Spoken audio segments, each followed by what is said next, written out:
Folks, Black Star Network is here.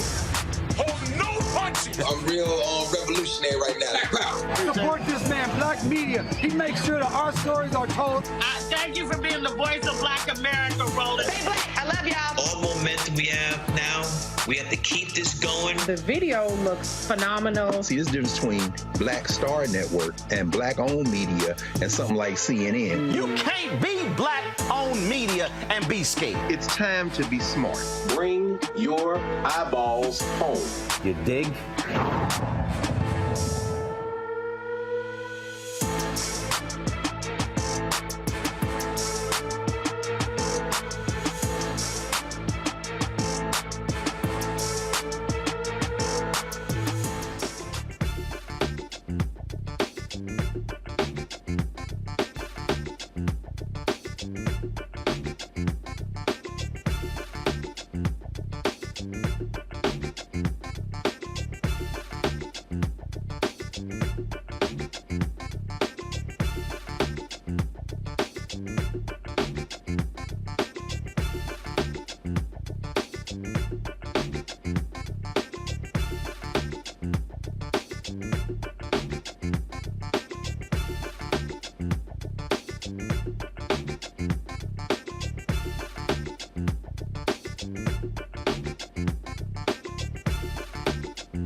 Friday, October 27, 2023, coming up on Roland Martin Unfiltered, streaming live on the Black Star Network. Ooh, Kentucky's Republican Attorney General, Daniel Cameron, who's running for governor, he is, mad, upset, angry, hot under the collar with Black Voters Matter because of a radio ad they dropped calling him Uncle Daniel Cameron.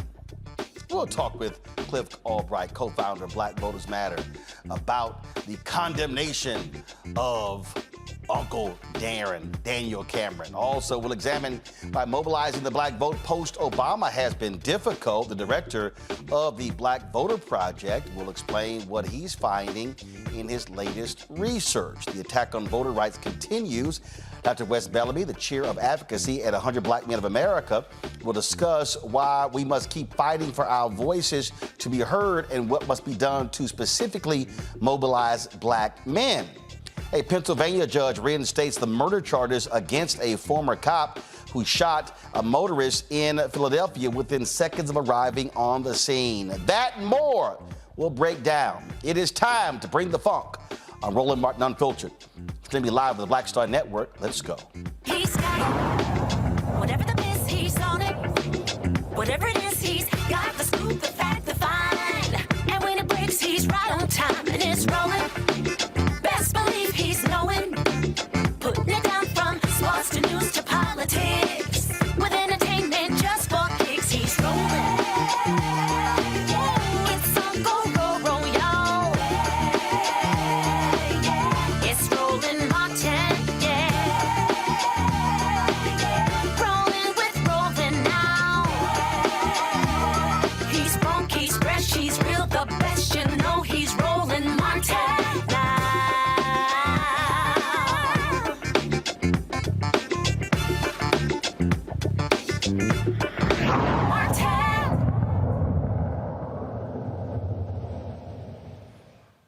Daniel Cameron, the Attorney General of Kentucky, who is the Republican gubernatorial candidate, is not happy at all with Black Voters Matter because of this radio ad.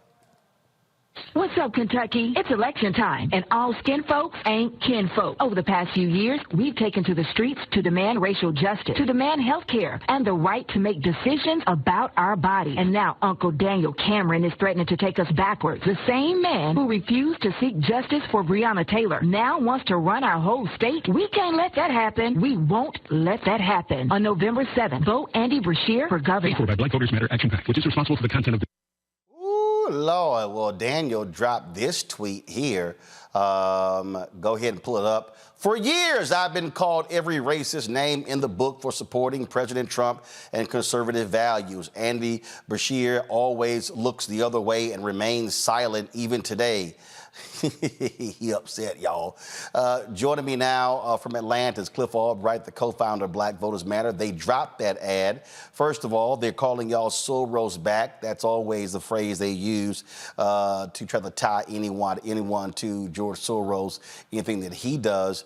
So, Cliff, why did y'all drop this ad and use that language against upset Daniel? Yeah, thanks for having me on, Roland. I mean, we dropped it very simply, right? Because it's the truth. Everything that we mentioned in the ad, he hasn't attacked the accuracy of the ad at all. Did you or did you not let go and refuse to charge the people, the police officers that killed Breonna Taylor? So you don't want to talk about the substance of the ad. He want to talk about the Uncle Daniel Cameron. And technically, we didn't call him Uncle Tom, right? That to do so actually would probably be more of an insult to the actual Uncle Tom, but that's a whole nother story. But, the uncle could have been anything. It could have been Uncle Ruckus. It could have been Uncle, we call Maxine, Congresswoman Maxine, auntie. Maybe we was using it affectionately. The fact of the matter is, as soon as he heard it, he heard Uncle Tom, right? You know what we say, Roland, hit dog will holler. He's hollering mighty loud. He saw himself in an Uncle Tom attack. But at the end of the day, what it's about is basically just reminding our folks that this is the same man who's been against our community, not even just in terms of the Breonna case, the Breonna Taylor case, right? Say her name, but everything else. Look at what he stands for. Look at his attacks against healthcare and trying to peel back the Medicaid expansion that took place in the state. That is a direct attack against the health of Black communities. Look at his attack, unsolicited attack against affirmative action, where after the Supreme Court had their affirmative action case, which dealt only with education, here comes Daniel signing a letter with a bunch of other attorney generals, basically warning companies that they need to end their affirmative action hiring policies. Ain't nobody asked him to send a letter. That wasn't even what the Supreme Court decided. He just went and took it upon himself to go out and pursue such a letter, which again directs our communities, attacks our jobs, attacks our wages, attacks our families. So it's not even just his stance on the Breonna Taylor case and police accountability. It's issue after issue after issue where he has shown himself to be just as much of a threat to the Black community as the staunchest white supremacist. You don't have to be white to pursue and reinforce white supremacist policies. As we said in the ad, all skin folk ain't kinfolk. And you laid out all of those particular issues. And when we talk about Breonna Taylor, first of all, the federal trial begins on Monday for one of the officers who was involved in that. It was Daniel Cameron who, I found nothing. But it's amazing how the feds found stuff and have already gotten guilty pleas, but he found nothing and did nothing. Right, and he hides around, you'll in every interview, anytime he's asked about it, he'll say, well, all I can do is uphold the law and follow the law, and, my hands were tied, there was nothing I can do. And we know that that's not true. We know that that is gaslighting to the highest degree. We know that there are all types of violations that could have been filed, just as the Department of Justice is currently doing so against those who killed Breonna, who murdered Breonna. He could have done that. Other attorney generals were able to do the same. Keith Ellison in Minnesota was able to do the same. I mean, so there have been others at the state level, at the county level, and at all levels have found it somehow within the law to enforce when police officers kill a Black person. To say that there was nothing he could do is basically, he's repeating Judge Taney's line from the Dred Scott case, where he's basically saying that a Black man or woman sitting in her own apartment, sleeping in her own apartment, has no rights which a white man or a white police officer is bound to respect. Again, when we have an attorney general and a candidate for governor that takes that kind of a position, that is a threat to our entire community. And we say it again, all skin folk ain't kinfolk. When we talk, and again, I think what you have here is you have Cameron not wanting to tick off police unions, wanting to kiss up to them, and that's what you're dealing with here. Exactly. I mean, he's cast his lot. Look, he decided a long time ago which team he was going to be on, and whether that's the side of the police unions or whether that's the side of Mitch McConnell. I mean, he takes some amount of pride, and Mitch McConnell takes some amount of pride in calling him like one of his proteges, right? And so, he's picked his side, and his side is very much the side of anti-Blackness. His side is very much the side that's against our safety, that's against our health, that's against our economic well-being, that's against our education, that's against our maternal health. On all these issues, he's picked the wrong side.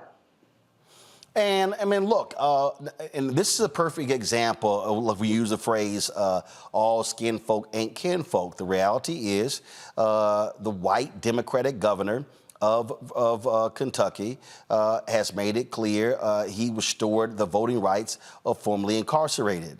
He has been clear where he stands on Medicaid expansion, which impacts African Americans. He's made it clear where he stands on voting rights. Here's a perfect example of a white Democrat who, frankly, is aligned more with Black voters than Black Daniel Cameron, Republican.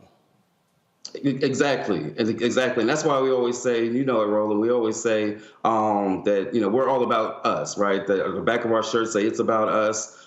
We focus on our issues. It's not about glorifying any particular candidate, and nor is it about demonizing another candidate, even a candidate that we don't like or may disagree with, right? But it's about what are the issues that different candidates stand for. And at the end of the day, Andy Beshear is head and shoulders just in a different league when it comes to, his position on issues that are of concern to our community, whether it's restoration of voting rights or voting rights even more writ large, or whether it's police accountability, or whether it's healthcare or reproductive justice. On all these issues, issues that impact our community, there is a fundamental difference. And so any day, it's funny because people think that, people like to accuse us of, Roland, they say, oh, you only voted for Obama for 90-something% because he's Black, and y'all are just all about race, and that's racist. And then when we come out an ad criticizing a Black candidate, they say, oh, that's racist. Well, which one is it? Are we always guided by race and we'll vote for anybody black no matter what? Or is it that, in fact, that we are actually guided by the stances on our issues? And if Andy Beshear or any other white Democrat is going to be better on the issues than a black Republican on our issues, then we're always going to fall on the side of our issues at the end of the day. And that's what it boils down to. In black folks in Kentucky, it's abundantly clear that Daniel Cameron has not been on the right side of the issues that black folks care about. It's abundantly clear, and that's why we're doing what we're doing. Because you might have some folks that don't know that it's that clear, right? Maybe they don't know about all these issues. Maybe they know about the Breonna Taylor, but maybe they get confused when he gaslights us and he says, "Well, I did everything that I could do," right? Or maybe they don't know about his position on healthcare, or maybe they don't know about his anti-LGBT positions or any of the other positions. He's got a thing on the Attorney General's website, Roland. Not his campaign website, the Attorney General's website, that says that one of his top priorities, you go to the website right now, pull it up, one of his top priorities is to stop wokeness. You are the Attorney General of a state talking about that your priority is to stop wokeness. You sound like DeSantis, and we don't need another DeSantis in the state of Kentucky any more than we need him in Florida or any place else. And here's the other deal. He is standing foursquare with Donald Trump, and we damn sure are not. And so if he wants Trump back in office, that absolutely is not beneficial to black people. Yeah, I didn't even talk about that. Thanks, Roland, for bringing that back up. I didn't even mention that. Yeah, he stands squarely with Trump. He says Trump is good for the country. Even when asked specifically, you can listen to interviews when he's been asked specifically and repeatedly, because evidently the person doing the interview just couldn't really believe what they were hearing, where they asked him about specific things that he has said about the black community, about specific policies, about specific things that he said about predominantly black or African descent countries, right? And in every case, all Cameron would fall back on is, I believe he's best for us. I believe his values are best for us. Like, why he would use Donald Trump and values in the same sentence, I don't even understand that. And so at the end of the day, no, we don't need somebody who even now, knowing all that we know about not just his horrible policies as a twice impeached president, but knowing all we know about the insurrection, about the coup that he tried to do, even now, knowing all this, he still stands squarely with him. He is a threat not just to our community, he's a threat to this entire country. We cannot have him. It's bad enough that he's in the Attorney General position. We definitely can't have him in the governor's mansion, not in any state. Not only that, I mean, I'm sitting here and I'm going on his website, and and these are sort of the broad. Go to my iPad, please. He's got better schools. Come on, guys. Come on, let's go. Better schools, strong economy. And then look at them. Work requirements for welfare. First of all, we already have those things. Get income tax to zero. Well, then how are you going to pay for stuff in the state? Then he's got safe streets, and then that's it. Like that's it. That's all. So right. Safe streets, strong economy, better schools. That's y'all. That's all that's on the website. Ain't nothing else. That's right. That's kind of limiting. Right. It's very limiting, and it's the traditional. It sounds like Mitch McConnell, right? It sounds like a little Mitch McConnell clone. You want zero income taxes, which is basically what Mitch did, and the Republicans did with that big tax break that they gave to the wealthiest in the country. When they say that they want a tax break, they're not talking about regular folk. They're not talking about our folks that are struggling every day. They're talking about their friends, the big wealthy people, right? The big elite. And giving them a tax cut, which then does what? It puts all the rest of us in even more economic stress, right? And so you look at that website, and those things that he has on there are the usual thing. We want to give our friends a tax cut. We're gonna scare you to death about crime. So we could talk about safe streets, right? Which just means more police, more profiling, right? More black folks getting shot. And then he's got the schools thing on there, which we know is really just code for the privatization that they're trying to do to our school systems all across the country. That's the usual stuff. That's just Mitch McConnell light. That's Donald Trump light. And we don't need that. Again, it is rooted in anti-Blackness. It is a threat to our community. It's a threat to the entire state of Kentucky. It's a threat to the entire country if we allow him to elevate. And just real talk, it would set our movement back to allow the person who, next to the police officers who killed Breonna Taylor, who killed Brother George Floyd, next to them, the face of this anti-Blackness of that period is Daniel Cameron, the leading face that was most staunchly saying, no, we're not gonna prosecute these police officers. To allow this person, after we were in the streets for months talking about how our lives matter, talking about police accountability, to allow this person to rise to the level of governor would really be a setback. So it would be dangerous. It's dangerous for our community. It's dangerous for our families, but it's dangerous for this entire country and our movement. So I just want to show folks again. Go to my computer, please. So this is the plan of Daniel Cameron. His vision for Kentucky. It's three things: better schools, strong economy, safe streets. This is the issues and priority of Andy Beshear. Early learning and child care, fiscal responsibility and transparency, jobs and economic development, expanding high-speed internet infrastructure, boosting Kentucky's signature industries, expanding access and reliability of clean drinking water, expanding healthcare access and affordability, prioritizing public education, public safety, fighting inflation, investing in higher education and workforce development, rebuilding Kentucky after disaster, supporting our military, revitalizing Appalachian Kentucky and leadership of the Appalachian Regional Commission, supporting seniors and the most vulnerable, protecting Kentucky families, dealing with the opioid addiction, promoting Kentucky values and the golden rule, protecting your rights. Sounds to me like there's a lot more broader plan here. In fact, right here, he has in here vetoed a bill creating additional obstacles to voting. Daniel Cameron, he sided with that particular bill. Mm-hmm. Yeah. People sometimes, some of the critics of Black Voters Matter, and let me be clear, today I'm speaking on behalf of our PAC side, Black Voters Matter Action PAC. That's who actually did the ad, as you hear in the disclaimer. And sometimes we get accused of, y'all just for any Democrat or whatever. And no. We criticize Democrats. We criticize President Biden when he wasn't doing enough on voting rights. We criticize other moderate Democrats. We've been asked to get involved in races in some states for some candidates where we take a look at the candidate, we just we can't do that.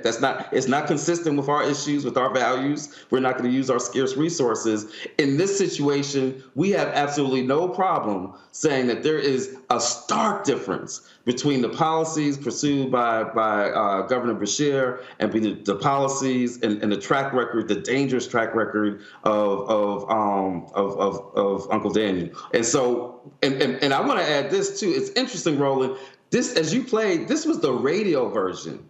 They haven't even seen the video version of the ad. When he sees that, he's gonna really flip out, right? And so why is it that he's even paying so much attention to this ad? What he knows is, if he really thought that he was going to get all the support that Mitch McConnell gets, that other white Republicans get, he wouldn't be paying attention to our little radio ad, right? But he's scared. He's scared because he's counting on digging into a certain amount of Black support. And when he hears an ad that criticizes his stance on our issues, the issues that our community cares about, that worries him. And so this ought to be a message to anybody watching this race that he is vulnerable, but it's going to take deeper work, more resources to reach Black folks so that we can get this message to them that, again, all skin folk ain't kinfolk, that we can't trust Uncle Daniel, and that we've got to come out and vote. Indeed. Cliff Albright, we appreciate it. Thanks a lot. I can't wait to see the video. It's coming, Roland. It's coming. All right. Got to go to break. We come back. We'll talk to our panel about this and cover up more news of the day. Folks, you're watching Roland Martin Unfiltered on the Black Star Network. If you're watching on YouTube, be sure to hit the like button, y'all. We want to get at least 2,000 likes every day. It ain't that hard. Y'all love to comment. We'll just hit the like button. Also, support us in what we do. Your checks, money orders, with your contributions to Cash App, PayPal, Venmo, Zelle is critically important for what we do. Senior check and money orders to P.O. Box 57196. 0196, Washington, D.C. 20037-0196. Cash App, $RM Unfiltered. PayPal, R Martin Unfiltered. Venmo is RM Unfiltered. Zelle, Roland at RolandSMartin.com. Roland at RolandMartinUnfiltered.com. And be sure, of course, to download the Black Star Network app, Apple phone, Android phone, Apple TV, Android TV, Roku, Amazon Fire TV, Xbox One, Samsung Smart TV.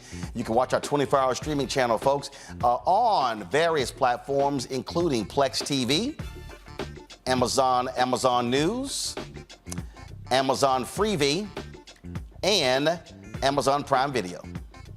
We'll be right back. I'm Dee Barnes, and next on The Frequency, we talk to award-winning screenwriter and director Chanel Dupree about her film, You Think You're Grown, the adultification of young Black girls. This is a conversation that all women can relate to. This woman was like, oh my God, you know, I went through this when I was a kid. She wore something, it was a maxi dress, but the way it fit on her body, this female teacher thought that she looked too grown and spun her around in front of a male teacher and said, do you think she looks grown, right? Oh my God. So that's next time on The Frequency on the Black Star Network. Don't you think it's time to get wealthy? I'm Deborah Owens, America's Wealth Coach, and my new show on the Black Star Network focuses on the things your financial advisor or bank isn't telling you. So watch Get Wealthy on the Black Star Network.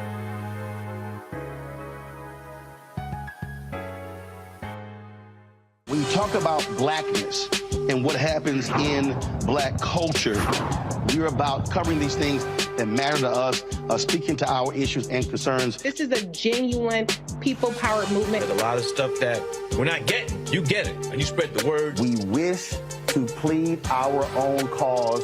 Too long have others spoken for us. We cannot tell our own story if we can't pay for it. This is about covering us. Invest in Black-owned media. Your dollars matter.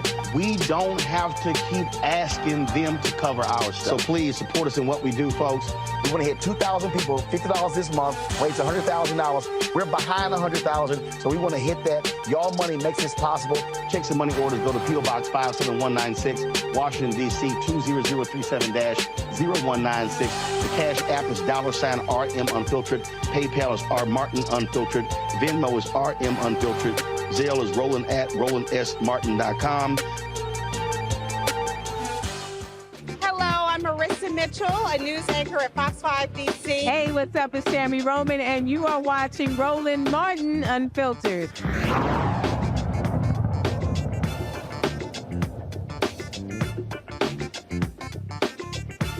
All right, folks, Michael Imhotep is the host of African History Network show out of Detroit.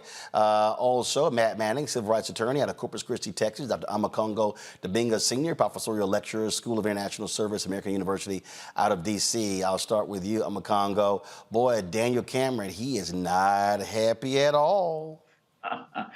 And it is great to see. And the way Cliff talked about it could have meant any Uncle Ruckus or just any that had me going. But you know, he should be concerned because, you know, when you meet people like Tamika Palmer, the mother of Breonna, and you see the activism, we are showing, and Cliff is showing, and all of the other groups on the ground are showing that we have not forgotten Kentucky. And people always have this mentality that when it comes to our type of activism and things that we do, that, you know, oh, just give it some time, it's just going to blow over. We have shown that we're going hard in Kentucky. And as you've always said, Roland, on this show, you got to support organizations on the ground. I didn't hear any mention in your entire conversation about anything that the DNC was doing or partnerships with the DNC. Taking it right to the people is where we need to be devoting our resources. And Cameron should be concerned because he is still identifying of somebody who is a criminal, who is charged, and how many different trials he wants to ride with him and go down with him. Well, what is Trump really going to do for him at this point? Now, I can understand if you want to enjoy the support of a Mitch McConnell down there in Kentucky, but to continually tie yourself to a man who's multiply indicted and facing all of these different charges, it's a losing battle. But also what we are doing on the ground is going to be more important than anything they can do, because I really feel like Kentucky, especially with Beshear running for re-election, he's not some random candidate, and looking at that website and just showing a difference in policies, it puts us in really solid footing. And so I'm optimistic, but I'm optimistic because of what people like Cliff and all of the other organizations are doing, more so than I am in what the DNC or Biden are doing to help us get Beshear reelected. I mean, Michael, Cliff is correct. They didn't actually say in the promo he was an Uncle Tom. They just simply said Uncle Daniel. Right. Yeah, it's a number of things here. No, they didn't say Uncle Tom, and Uncle Tom would be the incorrect word. That was actually Josiah Henson, who was a freedom fighter for Black people. Sambo would be the correct term for Daniel Cameron if they wanted to use that term, but they decided not to. I listened to the ad. The ad is not racist at all. What this is a hit dog that's hollering, who's trying to deflect from his record and doesn't want to stand on his record, doesn't want to have to defend his record. So then he wants to call a Black organization racist against him, but he continues to push policies that are in opposition to African Americans. Now, for the sake of accuracy, I don't support Daniel Cameron, don't support the majority of his policies, but I'm on his website right now, and I saw you talk about the better schools, strong economy, safe streets. You have to scroll down below that, and right before the video, he has a link. Click here to read Cameron's catch-up plan. So this is a 5-page catch-up plan, and then if you scroll down below the video, he has 2 more links that go to PDFs that explain his policies. Okay, now I don't agree with his policies, but just for the sake of accuracy, scroll down below those 3 bullet points. And then the other thing is, and now I've been on his website, looking at his website. The other thing, and I don't know how deep you want to get into this, Roland, but he has his wife on the website as well. And it says, meet Mackenzie. And then it talks about moms for Daniel Cameron, things like this as well. And you know, it's obvious he's married to a white woman, too. Okay, so once again, now she's on the website. They're talking about Meet Mackenzie. They're talking about moms from Mackenzie, things like this. So when you have anti-Black behavior and an anti-Black mentality, and you support policies that are against African Americans, that can spread to numerous aspects of your life. And we unfortunately see this manifest here. Hopefully he's defeated. First, again, I don't give a damn who he's married to. I don't give a damn who he's married to. That's irrelevant to me. What I'm looking at is, and yeah, you could talk about clicking even further, but the reality is I did click, and he only got 3 issues on here. That's all he's got. Okay, you can go down below. I clicked through it, and the bottom line. Yeah, he still got 3. Okay, in education, he got sub-points under education, but that's it. At the end of the day, what he's doing, Matt, is a typical Republican bumper sticker campaign. And that's what it boils down to. And so I keep the focus on him, not his wife. That's irrelevant to me. I'm looking at where he stands on issues that Black people care about. And the reality is, on the issues, Andy Beshear is better on the issues that Black folks care about than Daniel Cameron. Absolutely. And the problem here is the same kind of cognitive dissonance that we see all the time, where particularly Black conservatives try to play it both ways, right? Meaning they try to say, I'm Black, so when it comes to us and it's advantageous for me to be Black and play this Black role, I try to have whatever proximity to Blackness I can. But the rest of the time, I want you to recognize me as the one that got away from the plantation. We hear that kind of rhetoric all the time, where Black conservatives are trying to make it exceedingly clear that they're not a part of whatever they believe are Black issues or issues that are seen to be not, consonant with the conservative ideal. And that's exactly what Daniel Cameron has done. And I like that this ad has been advanced the way that it has, because a lot of times, like Cliff said, I think masterfully, Black people get accused of being monolithic, right? Accused of not being discerning in choosing their political representatives and looking at the actual issues rather than looking at the person's skin. And this is a good example of saying you are not actually with us. No matter how you might try to do the song and dance where you think it helps you to be aligned with us, you choose against us all the time. And that's inherent in his policies. So I think that comparison of the policies is important. And I think that, it is not only a bumper sticker campaign, but even the idea of, quote, trying to stop wokeness. One of the problems I see with Cameron and a lot of other politicians is that they're really involved in things that should have no bearing on what their job is. If you're the attorney general or potentially the governor, there are certain spheres of influence you should have that don't necessarily concern certain social issues. But where you do have the influence, i.e. you're the attorney general, and you can't find the evidence in your investigation that other law enforcement agencies have, then we have to ask why. And that's because you're acting in conformity with the ideology that is getting you where you want to go. And the reality with Black conservatives is they very often play that tokenism role, and where it's helpful to them, they play it up. So you can't be surprised that on the back end, we call you out for you not being who you claim to be, and that's one of us, because we see how you act. And that is demonstrative of who you truly are. Yep. It's what you do is not what you say. That's what it boils down to. All right, hold tight 1 second. We come back. We're going to talk about, again, recent polls that show where Black voters are. We're seeing polling data shows that African Americans less identifying as Democrats, not actually new information. That's been the case really the last several election cycles. But really, what is going to need to happen to turn Black folks out in significant ways in next year's election? We'll discuss that coming up next. You're watching Roland Martin Unfiltered right here on the Black Star Network. Next on the Black Table with me, Craig Carr. Immigrants lured off Texas streets and shipped to places like Martha's Vineyard and Washington, D.C. Believe it or not, we've seen it all before. You people in the North, you're so sympathetic to Black people, you take them. 60 years ago, they called it the reverse freedom rides. Back then, Southern governors shipped Black people north with the false promise of jobs and a better life. It's a part of a well-known playbook being brought back to life. So what's next? That's next on the Black Table, a conversation with Dr. Gerald Horne about this issue of the reverse freedom rides, right here on the Black Star Network.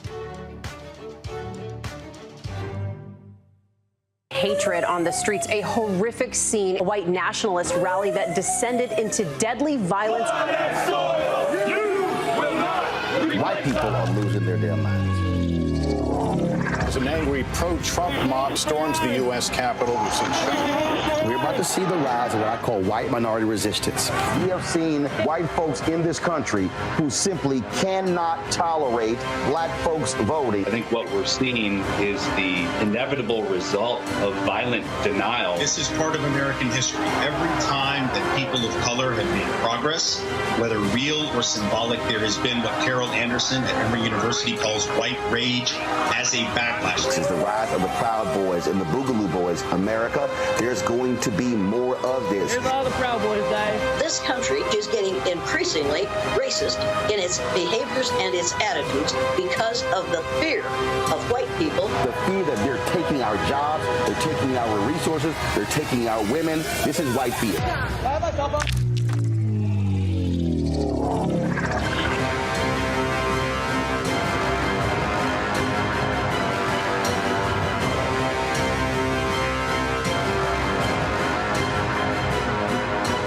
Yo, it's your man Dion Cole from Blackish, and you watch Roland Martin Unfiltered.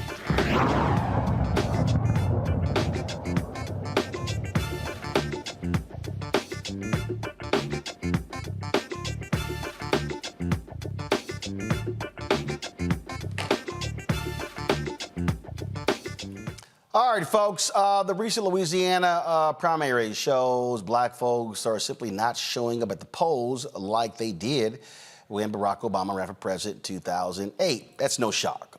The reality is many people expected that. But if you look at 2010, 12, 14, 16, 18, 20, 2022, you've seen that number go down. My next guest has been researching why mobilizing Black voter post-Obama has been so difficult.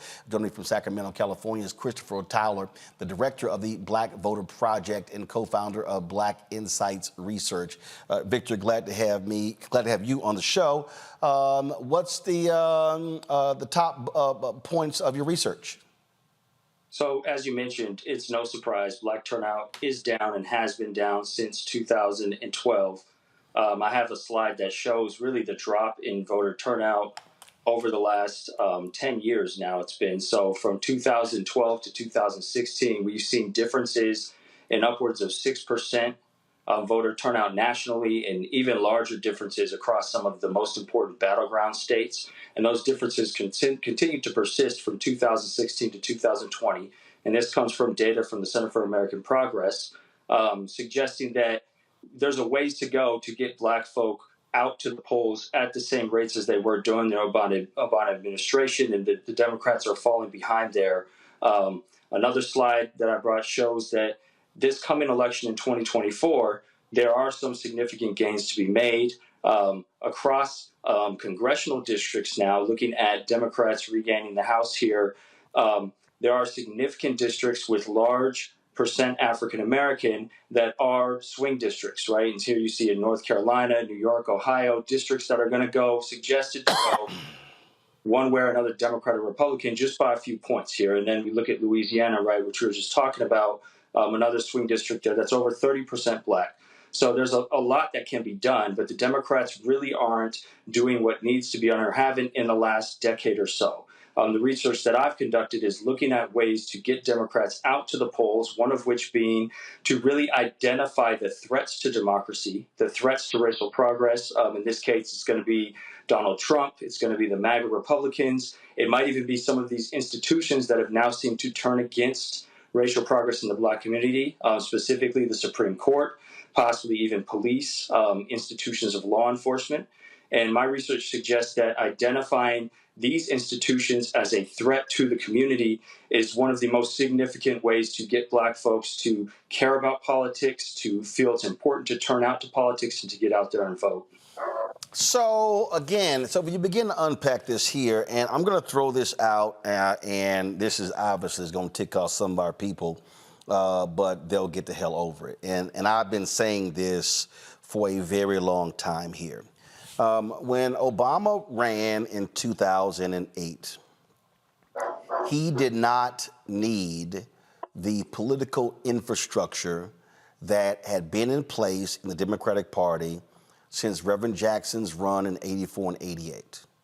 In 1988, Reverend Jackson, at his insistence, with the installation of Ron Brown as DNC chair, with the work of the late Dr. Ron Walters, with the work of Harold Ickes and others, they actually created an infrastructure that was in place, a funding infrastructure, you name it. When Obama runs, he doesn't need it. You had where David Axelrod determined that what they did need to spend money on Black infrastructure, Black-owned media, things along those lines, because frankly, they already had the votes. Same thing happened in 2012. We saw the dismantling of also the DNC's political infrastructure with Obama for America, which then was created. And so you sort of had the DNC that was gutted, and then you had this this entity that he controlled. I kept saying then, hey y'all, he only gonna be there 8 years. It's gonna be folks running after that. And ever since he left in 2017, they have been trying to repair all of the damage that was caused by completely saying, we don't need that infrastructure. Your thoughts? Yeah, I think you're onto something there. The Democrats really did take advantage of and kind of take for granted the turnout that they got from Black voters during the Obama administration. There's a long line of literature that suggests the first of any when it comes to political representation creates extreme levels of enthusiasm. The hope and change sort of mantra played on that, and Black folk turned out in droves at historic rates to elect Barack Obama. Research showing in 2012, right, Black turnout for the first time in American history since we started recording turnout in the 1940s and 50s surpassed white turnout levels as people came out to vote for Obama. And so I think it was sort of taken for granted that this American president changed the way that the political spectrum looked with Black turnout at such high levels in states like North Carolina, Virginia, Ohio, Michigan, these swing states that have significant Black populations but aren't overwhelmingly Black. went Democrat rather easily, along with the high turnout rates in general across the country. We fast forward to 2016, 2020. This excitement, especially among the Black community, had tapered off and fallen off. And the Democrats were no longer sort of riding this wave of historic Black turnout, but as you mentioned, had not yet decided to reinvest and reinvigorate their Democratic machine in ways that were needed, right? And we see statewide levels such as Abrams' campaign working to do this in places such as Georgia, but on a national scale and in as many battleground states as are needed to maintain the Obama coalition from 2008 and 2012 was nowhere to be found. And it's really not going to be found again, because who knows when we're going to have another candidate that we can consider a first, maybe possibly a Black woman candidate that will inspire the Black community in similar ways. But here's the deal, and I'll say this here. I have been very clear on this, and again, I've been saying this for years. And that is, if anybody who's Black running, they cannot use the exact same playbook that Obama used. And here's what I mean by that. There was a 9-point gap between Black men and Black women in Obama's reelection with Romney in 2012. That was some dissatisfaction there. Whether we want to own it or not, there were a lot of people who felt that more could have been done. And so part of the issue that Democrats have that Black candidates are going to have to deal with, and again, I believe that Senator Cory Booker and Senator Kamala Harris tried to use the Obama playbook when they ran for president in 2020. That sucker didn't work.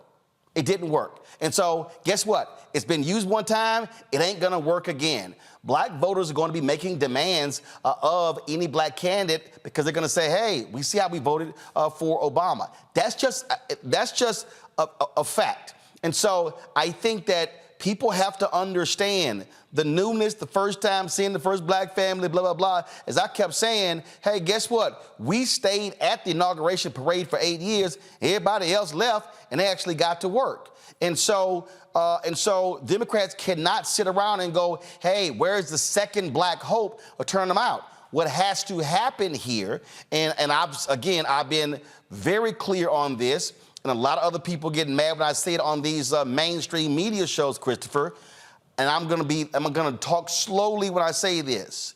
The fundamental problem with the Democratic Party today is white media consultants refuse to listen to Black people, listen to Black consultants, listen to Black pollsters, refuse to put the resources in those places early, and then they expect Black people to come save their asses come mid to late October.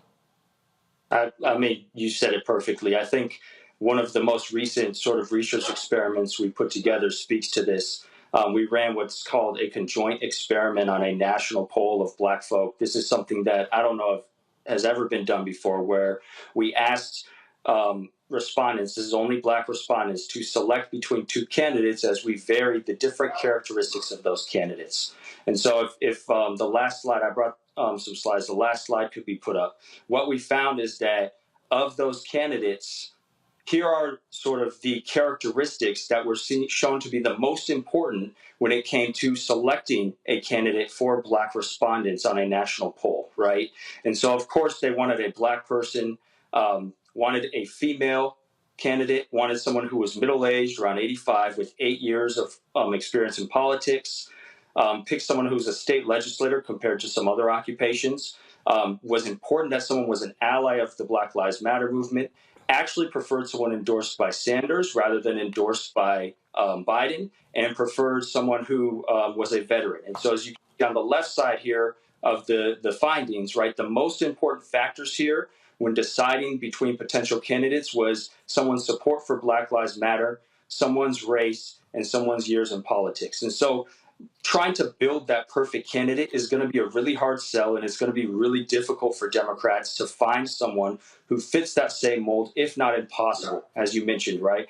And so I'm really encouraging through my research other ways to look at turning Black folk out. And one of the most important factors, aside from sort of this Obama factor, this great hope factor, is actually threat, and looking at how perceptions of threat can push people to the polls in lieu of this sort of magical candidate that creates the same inspiration that we saw once during the Obama administration? Well, first of all, the data of Terrence Woodbury, the pollster, actually bolsters that in terms of what he says is that when they run their focus groups, when black people are told that your vote can make the difference between winning and losing, that it actually works. His data also says that there are certain phrases you cannot use for younger black voters today. When a younger black voter hears voter suppression, they automatically go back to the 1960s. That's what they think. He said, but when you are specific by saying they are trying to shut down our early voting locations, they're trying to get rid of ballot drop boxes, they're trying to stop us from voting absentee balloting, he said that resonates much differently. But I want to stay on this whole point about the white consultants because we have experience with that. We have experience when we tried to put in our plans in 2016, 2020, and the white consultants wanted to give us a pittance of the money. And in fact, what happened in 2020, as opposed to giving us advertising money in the Warnock and Ossoff runoff, this is the DSCC, controlled by Senator Chuck Schumer, they actually gave us money from the celebrity influencer budget. And so we were like, I'm sorry. And other African Americans said, wait a minute, Roland has a media company. This is a media company. This is not a celebrity influencer. But what happens, if people need to understand the nuts and bolts, those white consultants, especially the media people, they make their money off of TV buys. And so they don't want that money to go in a ground game and non-television because that's less money goes in their pockets. And when the election is over and the candidate loses, they just go on to the next campaign to make more millions. And so there has to be a true reckoning, I believe, not just, and this is all the mistake that people keep making, what Jamie doing? People don't realize today the DNC does not take in a lot of money. The reality today with super PACs and things along those lines, DNC is taking in less money. So he's not controlling this apparatus. We're talking about the Democratic National Committee, the Democratic Governors Association, the Democratic Congressional Campaign Committee, the Democratic Senatorial Campaign Committee. We're talking about American Priorities, all of those PACs. We're talking Emily's List. We're talking the Environmental Lobby. We're talking all of these groups where the billions are being spent. The fact of the matter is very few of them, including the pro-choice folks, a lot of them are not making black folks a primary priority and putting the resources behind it. They're paying lip service, and that's why you see the turnout that you're seeing. I agree. I think that making black folks a priority in more than just sort of this ancillary spending is gonna have to take place for Democrats to have the same wins and gains that they expect or that they want, and that we saw during 2008, 2012 elections and the midterms there between. When you talked about some of these other pollsters and some of the findings they have, and as their work sometimes falls back into these traditional tropes of, well, if we just tell people what the Democrats are doing and we explain to them that their Democrats are working to their benefit, they will turn out and vote. And there has been some evidence that that's the case. But when we conducted our own focus groups, we found that especially among low propensity voters or the black voters that are the hardest to turn out, they have very little faith in the Democratic Party at all. They hardly recognize Democratic leaders, even black Democratic leaders, and have low levels of political information. But the one topic that resonates the most with them is the Republicans, is Trump, is MAGA, is the threat that the GOP has. This is what got them out of their chairs, got them talking, got them interested in politics again. And so, from my own research and from the research that I've done with my firms and with my polling project, we're really pushing away from sort of these traditional, well, we just have to sell people on the Democratic Party right now, especially for black folk. That's not shown to be productive. No. push people towards, okay, if you don't vote, if you don't turn out and vote and specifically vote for Democrats, the outcome that Republicans are going to put in place, something that we're kind of seeing in Louisiana after the recent election there, is going to be far, far worse than you ever imagined. Right, and that's what I call connecting the dots. And I try to spend a lot of time walking people through policy decisions. This is what the policies are going to look like if a Republican House is in charge, a Senate, or in the Oval Office compared to when there's a Democrat. And again, I tell people, I don't fall in love with candidates. I fall in love with policies. And I'm looking at what is the policy outcome. And also, I can't look at a singular policy. Look, there are some people out there, they only vote based upon the issue of abortion, whether you're anti-abortion, whether you are pro-choice. Not me. I got to look at a multitude of issues because in terms of how I examine. I'm going to go to a break. We're going to come back and pick up on this because it's something else that I want to get at that people need to understand. We start talking about people who self-identify, because that's part of the conversation as well.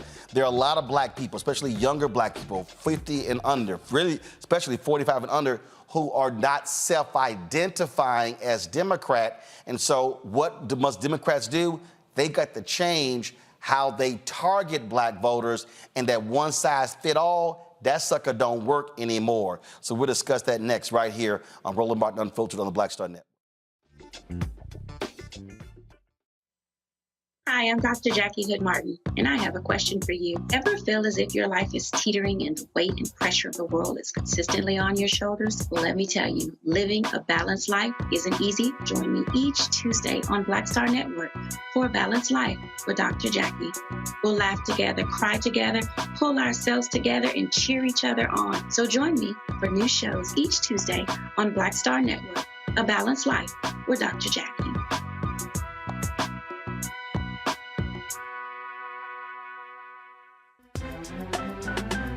I'm Faraji Muhammad, live from LA.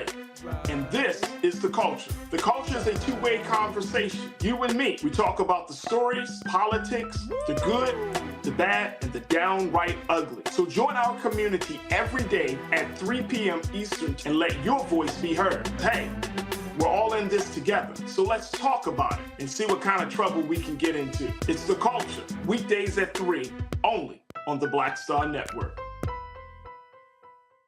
I'm Dee Barnes, and next on The Frequency, we talk to award-winning screenwriter and director Chanel Dupree about her film, You Think You're Grown, the adultification of young black girls. This is a conversation that all women can relate to. This woman was like, oh my God, you know, I went through this when I was a kid. She wore something, it was a maxi dress, but the way it fit on her body, this female teacher thought that she looked too grown and spun her around in front of a male teacher and said, do you think she looks grown, right? Oh my God. So that's next time on The Frequency on the Black Star Network. Don't you think it's time to get wealthy? I'm Deborah Owens, America's Wealth Coach, and my new show on the Black Star Network focuses on the things your financial advisor or bank isn't telling you. So watch Get Wealthy on the Black Star Network.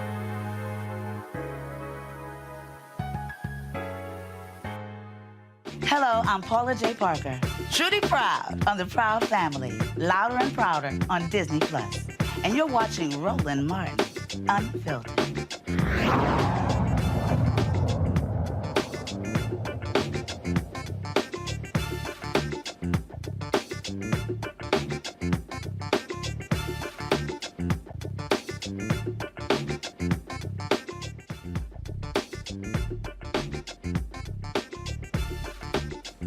So I paid attention to the self-identification aspect of black voters for the last 35 years.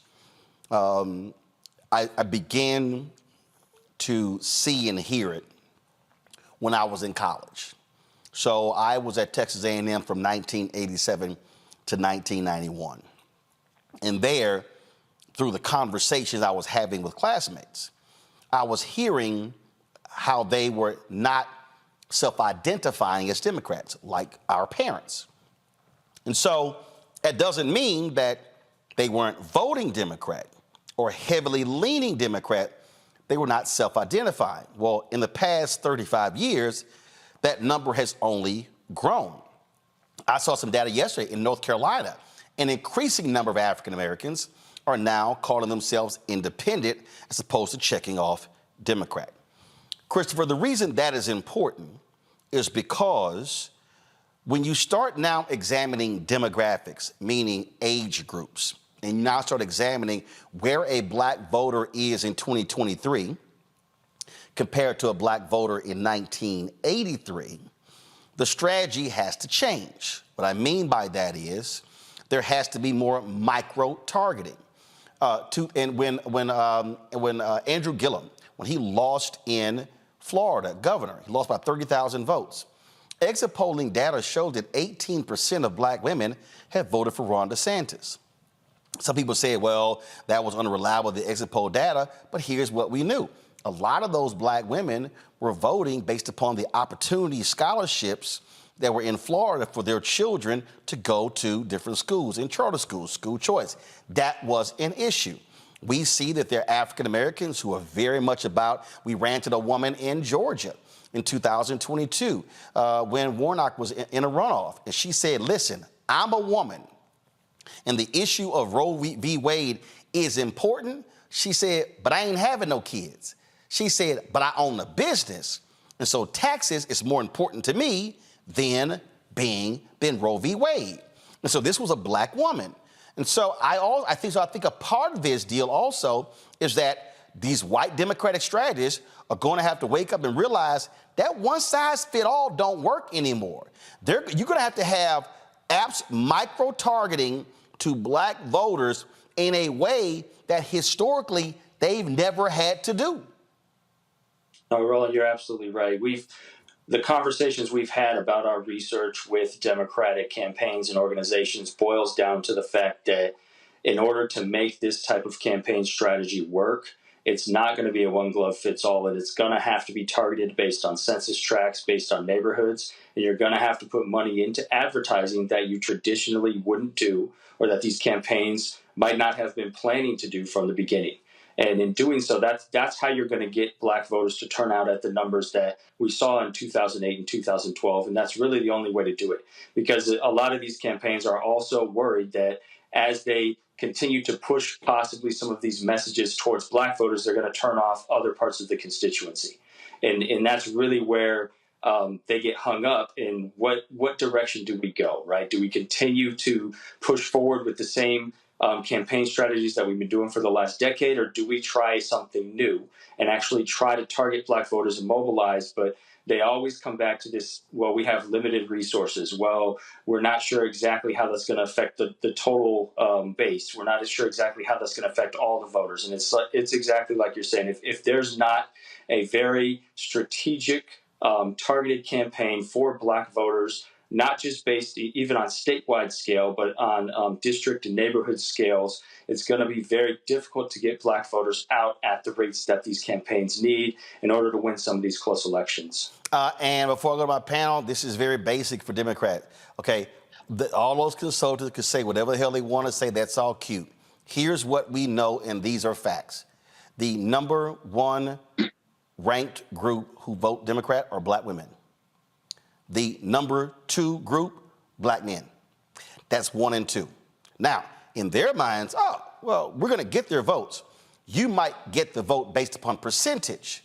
The problem that we're talking about is turnout, the intensity of the vote. And what I have been saying on this show is that if black people turn out at 65, 70, and 75% of our capacity, we can sweep elections, but that ain't gonna happen if you do not have folks who are targeting them and putting the dollars behind them. Question for my panels. Matt Manning, you're first. Yeah, so the question I had for you was particularly about political trust and alienation. I know one of the things that you've looked at in your data is that issue, is political trust. And that to me seems to be the seminal issue here, no matter how people identify as Republicans or Democrats. And so my question to you is really twofold. One, how do you compile that data in terms of, determining how trusting people are into the system or not? And secondly, what is your suggestion in terms of messaging, particularly for Democrats, on how people can have a greater trust, Black people have a greater trust in the system and therefore a greater buy-in, particularly when it comes to things like nonpartisan races? Because a lot of times on the local level, your local city council person doesn't even declare a party, right? And they're the one who has the most immediate effect on your life in terms of filling the pothole at the end of the street. So how do y'all address the political trust and alienation issue in your data? That's a great question. We've been looking at trust and alienation for probably about 10 years now, because we consider it also something essential to understanding Black politics. When it comes to trust, we really break it down into what's called specific and diffuse trust, where specific trust is trust in sort of the temporary political figures, political symbols, what's going on in politics at that moment, where diffuse trust is really this broader trust in systems and in institutions. And for Black, over time, we've shown we know that diffuse trust is always relatively low compared to other groups, just because of the history of discrimination and oppression that Black folk have lived through. And so it's always been a struggle to get that level of diffuse trust up. However, our research and other research suggests that trust can be built, specific and diffuse trust, through representation that looks like the community and through substantive policy gains. However, it's going to be very difficult to get that type of representation and to achieve policy gains for the Black community with turnout not at historic rates, at these levels that we're talking about, right? And so that's why we continue to push forward. Well, if long-term we really want to build trust, we have to understand that there needs to be a very committed campaign to turning out Black voters that's looking at new and unique strategies to do so, especially after the Obama era, because the only way that we're going to regain this trust in the system and sort of rebuild allegiance to a system that many Black folks see as oppositional is by showing them that they can win races, they can be represented by people that they believe in, that they look like, and those people can then turn around and pass policy, create legislation that substantively benefits them in the long haul. And so, that's kind of our short and long when it comes to trust and alienation. But we absolutely agree this is a central issue to Black politics and something that we've been researching for a while. Michael. Hey, Dr. Chris, thanks for coming on today. I've been to your website. You have a lot of good information there. We just spoke with Cliff Albright from Black Voters Matter. A couple of weeks ago, we had Omari Hosang on from Black Voters Matter in Louisiana. How can we create and increase a Black political infrastructure that can message to African Americans, educate us politically, educate us on the issues, the policies, and help turn out the African American vote? I do agree that the Democratic Party has to do a better job in messaging, but at the same time, I think this is about self-preservation for African Americans, and I think we have to take more control of our own destiny, and I don't think we can rely on the Democratic Party. We can use them as a tool, but can't look at them as a savior. How can we create a greater Black political infrastructure? I think that's a great question and something that clearly we've been struggling with for decades now, how to create some sort of infrastructure that's self-sufficient and that doesn't rely on the Democratic Party or any party, therefore, to win elections or to pass legislation. To me, the first step is education, and to really civic education and an understanding of politics and the importance of politics in people's lives. From our focus groups, from our research, we found that most people see politics as a periphery issue, and that there's things such as paying rent, getting to work, getting their kids to school, dealing with healthcare issues, right, that they don't necessarily see as inherently political, but more as everyday survival issues that take up most of their attention. And so in order to move towards a system of infrastructure within the Black community where we have sort of community level support, individual level support that doesn't rely upon these political parties, we have to continue to find ways to educate people and to push people into a politicization that in which they believe that politics is just an essential part of the house that they're dealing with. We kind of have unique tools that have come about in the last five or 10 years, right? We have social media now and ways to telecommunicate with people that we've never had before. And so I think we need to continue to experiment with these and find creative ways to use the limited funding that many of our community organizations have to reach as many people as possible and sort of inform them of the importance of politics and building networks and building channels and organizations that bring people together with an understanding that politics needs to be something that they consider as an important element of their everyday life, and it's intertwined with everything they do. But again, this is not like I'm trying to be careful here and not talk about it as something simple, right, that we should have done already. This is it's a very, very difficult hill to climb, and it's probably going to take a sort of nationwide organization to do it. And we've seen a little bit of that, right, in the wake of Trayvon Martin and some of the police killings over the last decade, the way that social media and the internet and some of these new technologies can be used to mobilize people, but there's still a gap between getting the information to people and actually building that infrastructure, right? Infrastructure similar to what we see maybe in a civil rights movement, right? Where it was necessary to go door to door and to talk to people. And so we kind of have to rely upon some of these old tactics of bringing people together along with possibly using some of the new technology we have. But again, it's a really great question and another tough answer, right? None of these are easy questions. Well, before I go to Omakongo, I'm going to speak to that, and this is what is going to have to take. It is, and again, let me be very clear. We're going to have to sit here, and we're going to go back to the other shot. We're going to have to sit here and be very clear. We have to actually put a number to it and get black folks to understand that this shit ain't free. Let me say it. Let me say this again for all the folk who are watching, listening. The shit ain't free. The work ain't free. And so the work that Christopher's doing, the work that Cliff Albright and Black Voters Matter and Latasha Brown, the work that Georgia Stand Up, all these different groups, the work that this stuff ain't free. And so it's a lot of people who spend their time out there talking about we need this and we need that and we need this and we should be doing that and we should be doing this here. And I'm sure Christopher, he hears all this sort of stuff. And then you're sitting there going, okay, but where are you putting your money where your mouth is? And so that is what it takes. I have said to folks on this show, hey, stop sending money to candidates and the parties and sending to third-party groups because you know the money's going to get on the ground what is actually needed. Because I'm going to say it again, and this is the problem. And we're going to talk about it in our next segment. Christopher, you know this here. These white consultants, they want to dump everything on television. Bring up Christopher, y'all. Come on, please.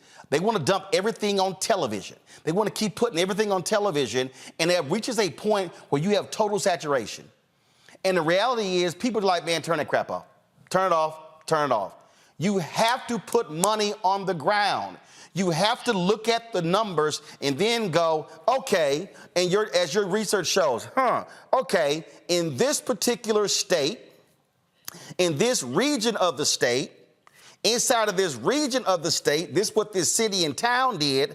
And now that I'm breaking down the city and town, now I'm breaking down the precincts in that city and town. So now it's, oh, okay, this precinct here had 1,000 eligible voters, but only 120 actually voted. Okay, target people and resources to knock on those doors to at least get that number from 120 up to 500. And now target this precinct and this precinct and this precinct. One, that requires money. That requires people. And if you don't have that, then you're stuck hoping a campaign comes around to do it.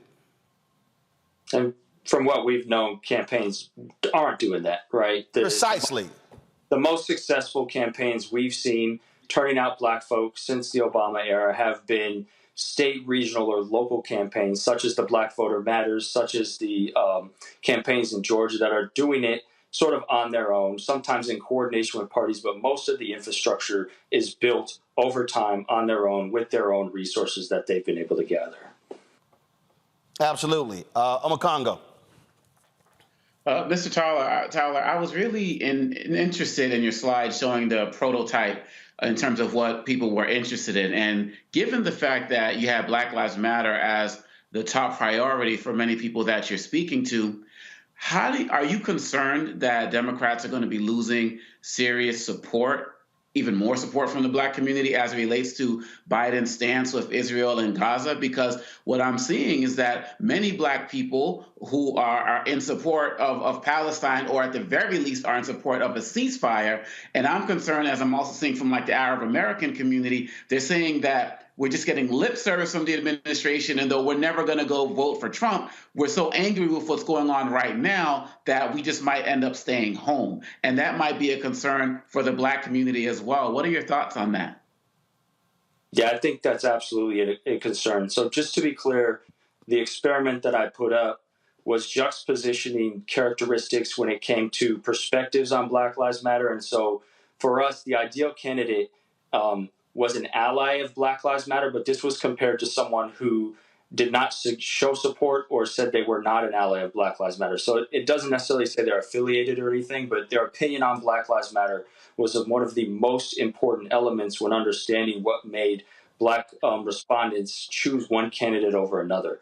And so, you know, the fact that the Democratic Party has not necessarily positioned themselves as an ally of the Black community in many ways, right? But most recently, when it comes to this, the conflict in Israel and Palestine and the Middle East, it's definitely a worry and a concern that Black voters will continue to lose even more enthusiasm. And now we're talking about possibly some high propensity Black voters, or Black voters that were planning on coming out and voting and have consistently voted are now being turned off even more.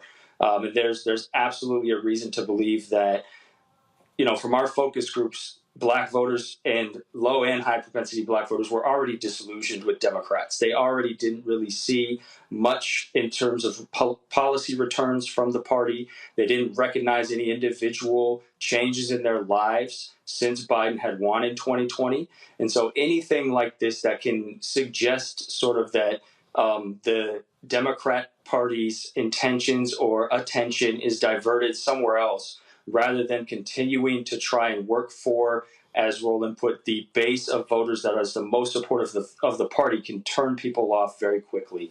And so, you know, you can see how the conflict unfolds over the next year, possibly over the next few months, but there's absolutely the potential here for Black people in America to view Biden's sort of support of Israel as something negative for the Black community and something sort of prioritizing international affairs over what could be done for Black folk at home. Christopher Towler, we surely appreciate it. Thank you so very much. Thank you. Folks, hold tight 1 second. What is going to be done when it comes to reaching Black male voters? We'll discuss that next, right here on Roland Martin Unfiltered on the Black Star Network.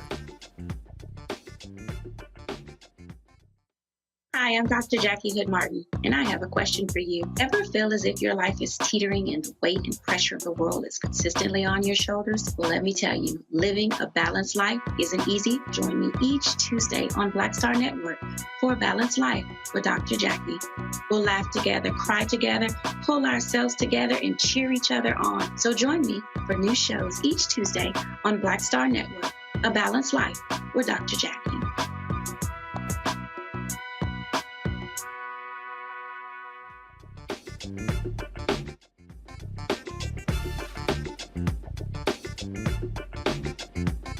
All right, folks.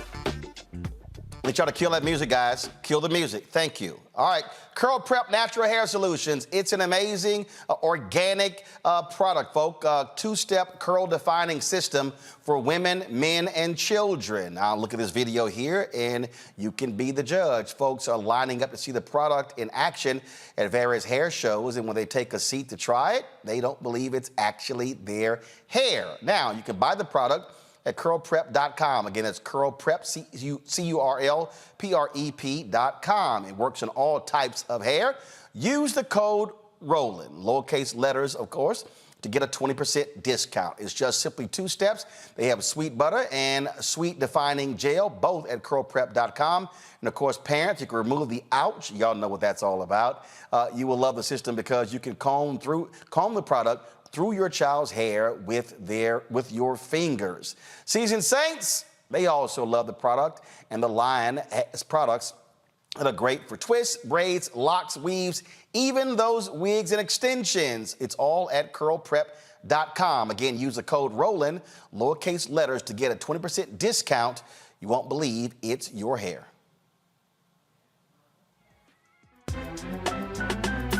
I'm Faraji Muhammad, live from LA. And this is The Culture. The Culture is a two-way conversation. You and me. We talk about the stories, politics, the good, the bad, and the downright ugly. So join our community every day at 3 p.m. Eastern and let your voice be heard. Hey, we're all in this together. So let's talk about it and see what kind of trouble we can get into. It's The Culture, weekdays at 3, only on the Black Star Network. Me, Sherry Shepard, and you know what you're watching, Roland Martin Unfiltered.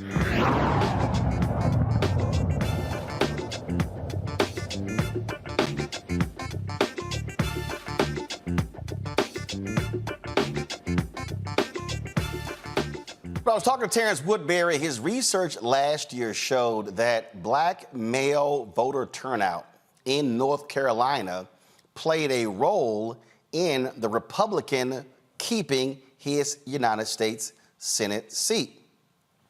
Yeah, that's the actual data. So part of the thing when you hear people talk about, oh, what's happening with black male voters, is you have to understand this is not a national issue, but it also depends on critical states. We also heard the myth that black men were not voting for Stacey Abrams. Well, after the election, the data was parsed, and that simply wasn't true. That was a fallacy that was being promoted, but it wasn't factual. So the question is, how do you also get black men to, one, register, two, turn out, and then the question is, who do they vote for? Dr. Wes Bellamy is the Chair of Advocacy at 100 Black Men of America. He joins us from Charlottesville, Virginia. Wes, glad to have you here. Let's talk about that, because you heard me say earlier, you have to have different targeted strategies for different people.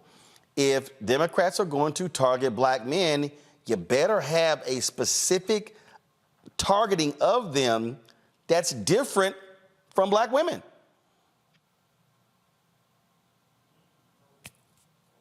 Wes, all right, okay, Wes, I think your video froze there. We got you back. Go ahead. There we go. So, one, thanks so much for having me, good brother Roland. You are one of my favorite. Actually, tell Layla to stop calling, please. There you go. I think we unfroze. Go right ahead. Start again. I was saying thank you so much for having me, good brother. You're one of my favorite alphas, and that's where the compliments are going to end. But in all seriousness, I appreciate you having us on today. So you're absolutely right. Specifically, when you look at the 100 Black Men of America, some of the initiatives in which we're unveiling our Real Men Vote 2.0 campaign, in which across our 107 chapters across the country, we are looking to register every single brother that is in the 100 Black Men of America to vote. That's over 10,000 members who we are incentivizing them to be registered to vote, but then also we're kicking off a 30-city tour, if you will, town halls, talking about the importance of brothers getting out the vote and then being educated on the issues within the localities in terms of who they should be voting for and what they should be looking for when it comes to casting their ballot. One of the things that I think that we often see is, one, just be candid, politicians and elected officials, as a former elected official, people take the black male vote for granted. They'll only come around when election season is happening. We only see them have conversations about our issues with barbershop talks or come and talk with us brothers. And those initiatives, those ways of going and reaching brothers, they may fit for a certain segment, but they don't fit for everyone. So I agree with you. There has to be a multi-tiered and multifaceted approach, and that's what we're looking to unveil with the 100 Black Men. I also see organizations like the Black Voters Project and others looking at different strategies, also addressing and attacking the black male vote. And I'm looking forward to not only collaborating with other entities, but us creating real, not only digital strategies, but strategies to fit a multitude of different brothers to engage us in the electoral process. Somebody asked me, they were asking me about this, and it was a very interesting conversation because I had to lay some things out that they didn't want to necessarily deal with. Mm-hmm. And this is what I said. And I said, let me be perfectly clear. I am astute enough to understand the paternalism of the civil rights movement, of the paternalism of this country, of misogyny in this country as well. There were a lot of people who made the assumption that men were not supporting Hillary Clinton in 2016 because she was a woman. And then I had to take the folks back to the data to show black men, the 9-point gap between black men and black women with Obama and Romney in 2012. I said that was 2 men who were running. And so they then were like, well, I don't quite understand. I said, well, I'll give you an example. When Doug Jones won the special election in Alabama, every story, the entire storyline, black women elect Doug Jones. And it was at 96%. But 92% of black men supported Doug Jones. And what I have heard from a lot of black men is that all they've heard is black girl magic, black girl magic, black girl magic, black girl magic, as if black men are also not voting. Now, are black women voting at a higher rate? Yes. But that refrain is a turnoff to some black men who feel as if they are deemed irrelevant. Your thoughts? No, I would agree with you wholeheartedly, but I also would encourage our brothers to understand that we can't have our feelings hurt so easily when it comes to who's quote unquote getting the credit for saving the democracy. We have to do what we have to do regardless of who's being lauded for your voting here or the higher percentage turnout. But I also would encourage Democratic pundits, Democratic analysts and so forth to put more resources into ensuring that black males, one, are not only registered to vote, but also that they feel appreciated in their vote. So, I mean, 2 things can be true. Brothers can't be so sensitive when it comes to who's getting the credit for electing whom, but also there needs to be efforts and mechanisms made to ensure that we feel appreciated and valued when we do go out and vote. But I agree, and I absolutely agree with that, but perception does become reality. And we have to contend with this reality as well, and that is when we're talking about what they're hearing. And let's talk about the Biden administration.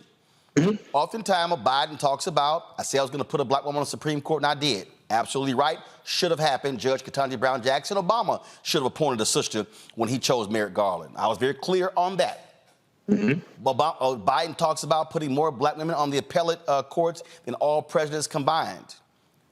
But one of the things that I've said to the Biden administration, you don't have a prominent black male surrogate. Yes. And I'm like, when I look, and again, I'm just being very clear.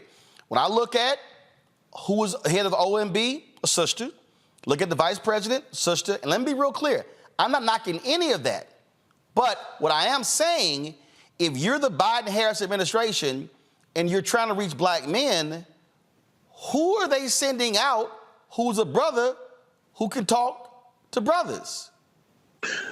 Well, I'm not here to cape. No. Follow me. Let me answer the question. Right. I'm not caping for any party, but I'm giving an example of how campaigns and candidates need to understand your messengers are kind of important when you're trying to reach certain groups.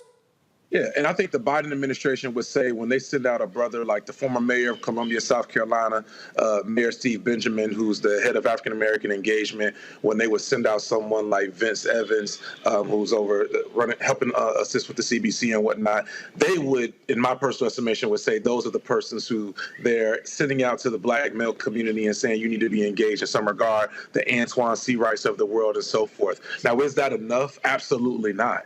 And you know, just like I know, there needs to be more resources, not only poured into advocating for black males to be engaged in the voting process, but courting black males to stay engaged and being educated on why they need to be voting and or supporting the Biden administration if they so choose to. Here's another thing, though, I think we have to be candid about. There are a ton of misinformation programs and initiatives that are out.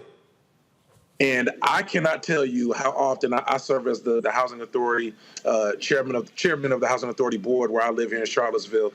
I can't tell you how often when I'm in particular communities, how much misinformation is shared and how often I hear brothers now saying, maybe I should take a look at the other side because they're supporting us in some regard because of some misinformation in which they've heard. Yep. So yes, there has to be resources, as you often allude to, being placed to specifically court, as my grandmother would say, the black male vote. But I think collectively, Black folk as a whole need not be taken for granted. And that's where you see organizations like the 100 Black Men and others, the Urban League, NAACP, some of your legacy organizations, also new organizations like, again, Black Youth Vote, Black Voters Matter, and so forth, putting in the work on the ground to ensure that our brothers are educated so that they can make a decision that best suits them. And again, I'm a firm believer that misinformation is able to take hold when you have an absence of counter information. Yes. So yet we have to recognize that that is real. And Russia was very keen on spreading misinformation, specifically targeting Black people and Black men in 2020. Questions from the panel. On Congo, you're first. It's great to talk to you, Dr. Bellamy. I'm a big supporter of your work. I have a question relating to the hip-hop community. One of my concerns as it relates to the Black male vote is that I'm starting to see more rappers coming out in support of Trump. I'm looking at Kivo, Waka Flocka Flame, Kodak Black, Sexy Red, and one of my concerns is that these are some of the people that are going to be driving away some of the youth vote, particularly in our community, which also ties into the last segment. And on the same side, I'm not hearing enough from members of the hip hop community that who are anti-Trump.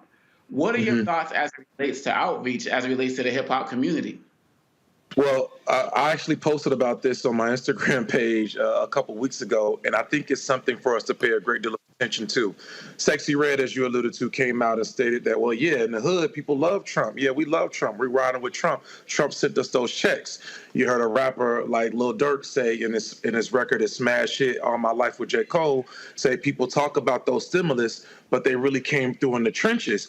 And a lot of folks, due to misinformation and not understanding that Congress, not the person 45, actually disseminated and sent the checks to the American people during the times of COVID. And because individuals aren't educated on how this process works and how resources and stimulus resources, if you will, are actually put in the hands of our communities, because by and large, the Democratic Party doesn't do a good enough job of educating people on the ground or empowering or resourcing those who are on the ground to educate folks, then again, you have misinformation that's spread. So when it comes to the hip hop community as a whole, one, I don't think it's fair, quote unquote, not saying this is what you're saying, but I don't think it's fair for us to say that we should be looking for rappers and entertainers to politically educate us, although they do have a voice.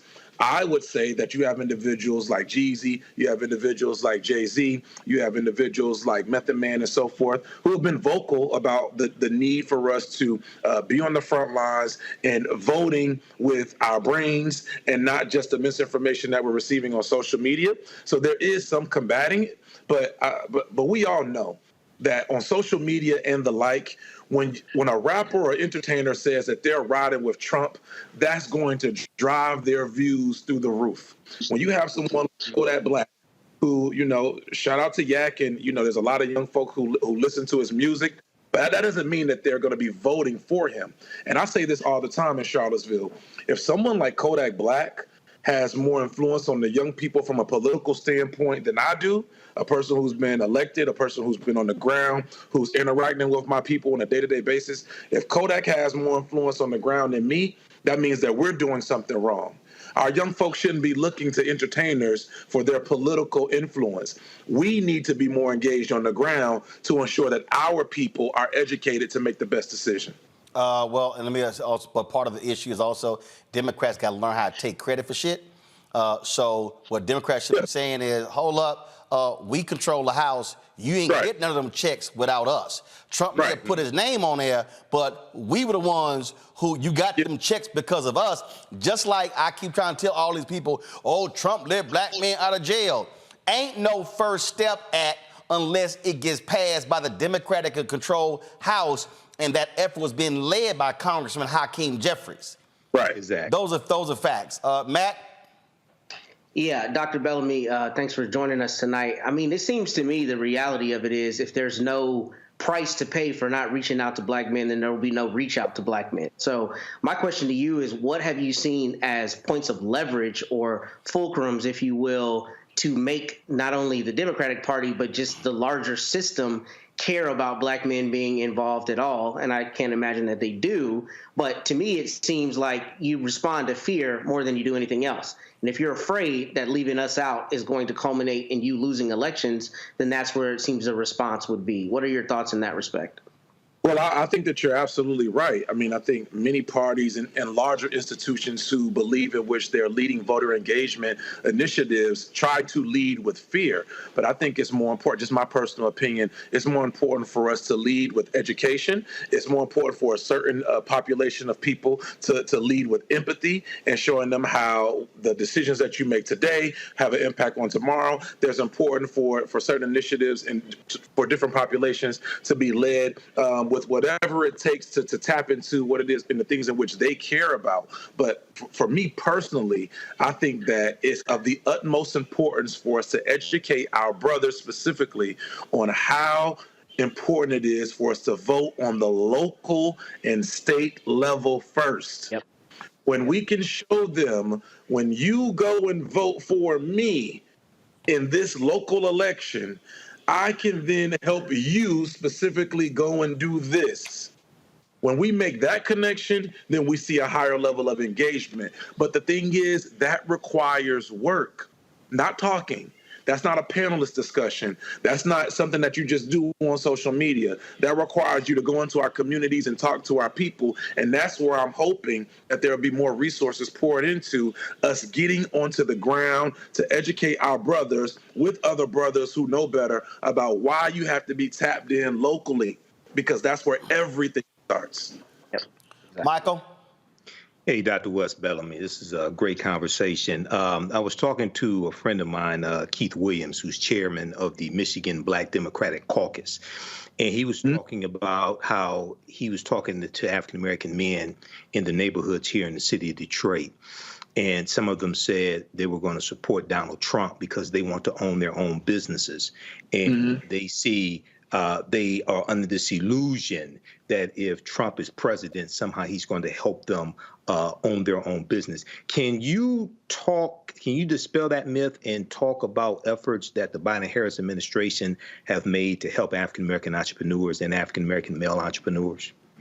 Well, sure. One, again, I'm not a surrogate, nor am I a representative for the Biden-Harris administration. Let me be clear. But I do think that there are a few things that we all can point to, or excuse me, that the administration can point to, and which that they've done to support black males as well as black folk as a whole on an economic and a business perspective. When you look at the amount of money, there literally have been hundreds of millions of dollars poured into different communities from this administration to support not only minority business initiatives, but MBE. I don't want to call them, well, I'm just not going to go there. There are different initiatives that have been placed from the administration to states to be able to get these monies funneled into different communities. But here's where I think the problem lies. Brothers don't know about the resources that are available. And why don't they know about the resources that are available? Because, as Roland alluded to, Democrats as a whole don't do a good enough job of talking about, one, here are the things that are here for you. And secondly, they do a very horrible job of, this is what I have already done. So if people don't know what's out there and they don't know what you've done thus far, then of course they're going to believe any slim back with a red face and blonde hair that's been bleached to oblivion when he says that, yeah, I've done this for you and you don't have anything to lose because I'm rich. unfortunately, misinformation and hot takes, they land with a lot of communities who don't have information. So again, the Biden-Harris administration, as Brother Roland alluded to, they have to do a better job of communicating not only what's out there, but the resources that are available to you. And that is only done on the ground by dealing and working with people on a day-to-day basis. You're in Detroit. I look at folks like New Era and the brother Big Zeke, who's been going around community to community and ensuring that these communities are safe, walking around with brothers who are armed and his colleagues, if you will, to say that we're going to stop the violence within our communities. If the Biden-Harris administration wants to be able to get on the ground, then they have to not only work with brothers like Brother Williams, and shout out to Brother Keith and Brian Banks of the world, so we all have a great time at CBC, but they got to be willing to work with the Big Zekes of the world who are in the communities, in the trenches on the day-to-day, and who are ensuring that our people are not only safe, but these are trusted voices within our community. And again, I can't emphasize enough, specifically for Black men, we're willing to trust other Black men when we know that you're not going to do us wrong, but we can see your track record of leading us not astray, but into a place of prosperity, if you will. And those people, those persons don't always receive the resources, and that's where things have to change. Well, what I keep laying out is very simple, folks. You look at what is going to happen over the next year, not just the presidential election, U.S. Senate congressional races, but gubernatorial races and state house races. There are issues that specifically impact Black people, and I don't care what anybody says, the Republican Party, if you look at how they're trying to screw Black voters in Georgia, Florida, Alabama, Louisiana, I can go on and on, North Carolina, Texas, they ain't looking out for Black folks. Let's just be real clear. So this ain't, oh my God, you're loving a party. No, I'm looking at facts. Every state I just named, they specifically have been trying to disenfranchise Black voters. Every single one. Those are facts. And I dare anybody on the right to try to dispute them. Wes, I appreciate it. Thanks a lot. Thank you, my brother. Until next time. Yes, sir. Yo. What the hell was that? I just had to let you know I showed you some love initially, and like I said, yo, thanks for having me, good brother. Oh, what is that? Yo, I don't know what that little yo. Here we go. But I just said you did an okay job. That's what that means. That sign means okay. All right, folks, we're going to be in Richmond on Thursday with our next town hall with the House Virginia Democrats. Want y'all to come on out. Virginia Union University, we're going to be on the yard. So I want everybody to show up to Virginia Union. We want to pack the joint out, talking about the local elections, what's happening, the state elections. And so we'll see y'all at 6 p.m. on Thursday at Virginia Union University. All right, folks, got to go to a break. We come back. More on Roland Martin Unfiltered on the Black Star Network. Be sure to join our Brain the Funk fan club. So you're checking money order. P.O. Box 57196, Washington, D.C.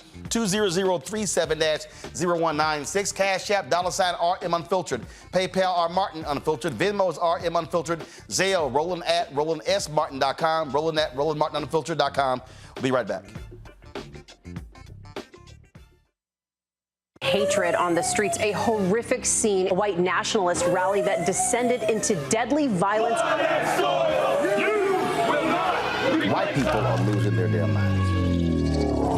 As an angry pro-Trump mob storms the U.S. Capitol, we've seen shooting. We're about to see the rise of what I call white minority resistance. We have seen white folks in this country who simply cannot tolerate Black folks voting. I think what we're seeing is the inevitable result of violent denial. This is part of American history. Every time that people of color have made progress, whether real or symbolic, there has been what Carol Anderson at Emory University calls white rage as a backlash. This is the rise of the Proud Boys and the Boogaloo Boys. America, there's going to be more of this. Here's all the Proud Boys, guys. This country is getting increasingly racist in its behaviors and its attitudes because of the fear of white people. The fear that they're taking our jobs, they're taking our resources, they're taking our women. This is white fear.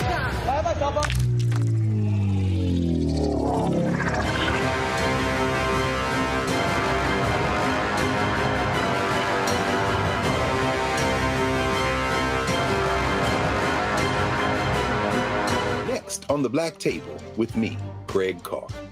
Immigrants lured off Texas streets and shipped to places like Martha's Vineyard and Washington, D.C. Believe it or not, we've seen it all before. You people in the North, you're so sympathetic to Black people, you take them. 60 years ago, they called it the reverse freedom rides. Back then, Southern governors shipped Black people north with the false promise of jobs and a better life. It's a part of a well-known playbook being brought back to life. So what's next? That's next on the Black Table, a conversation with Dr. Gerald Horne about this issue of the reverse freedom rides, right here on the Black Star Network. Hey, it's John Murray, the executive producer of the new Sherry Shepherd Talk Show. You're watching Roland Martin Unfiltered.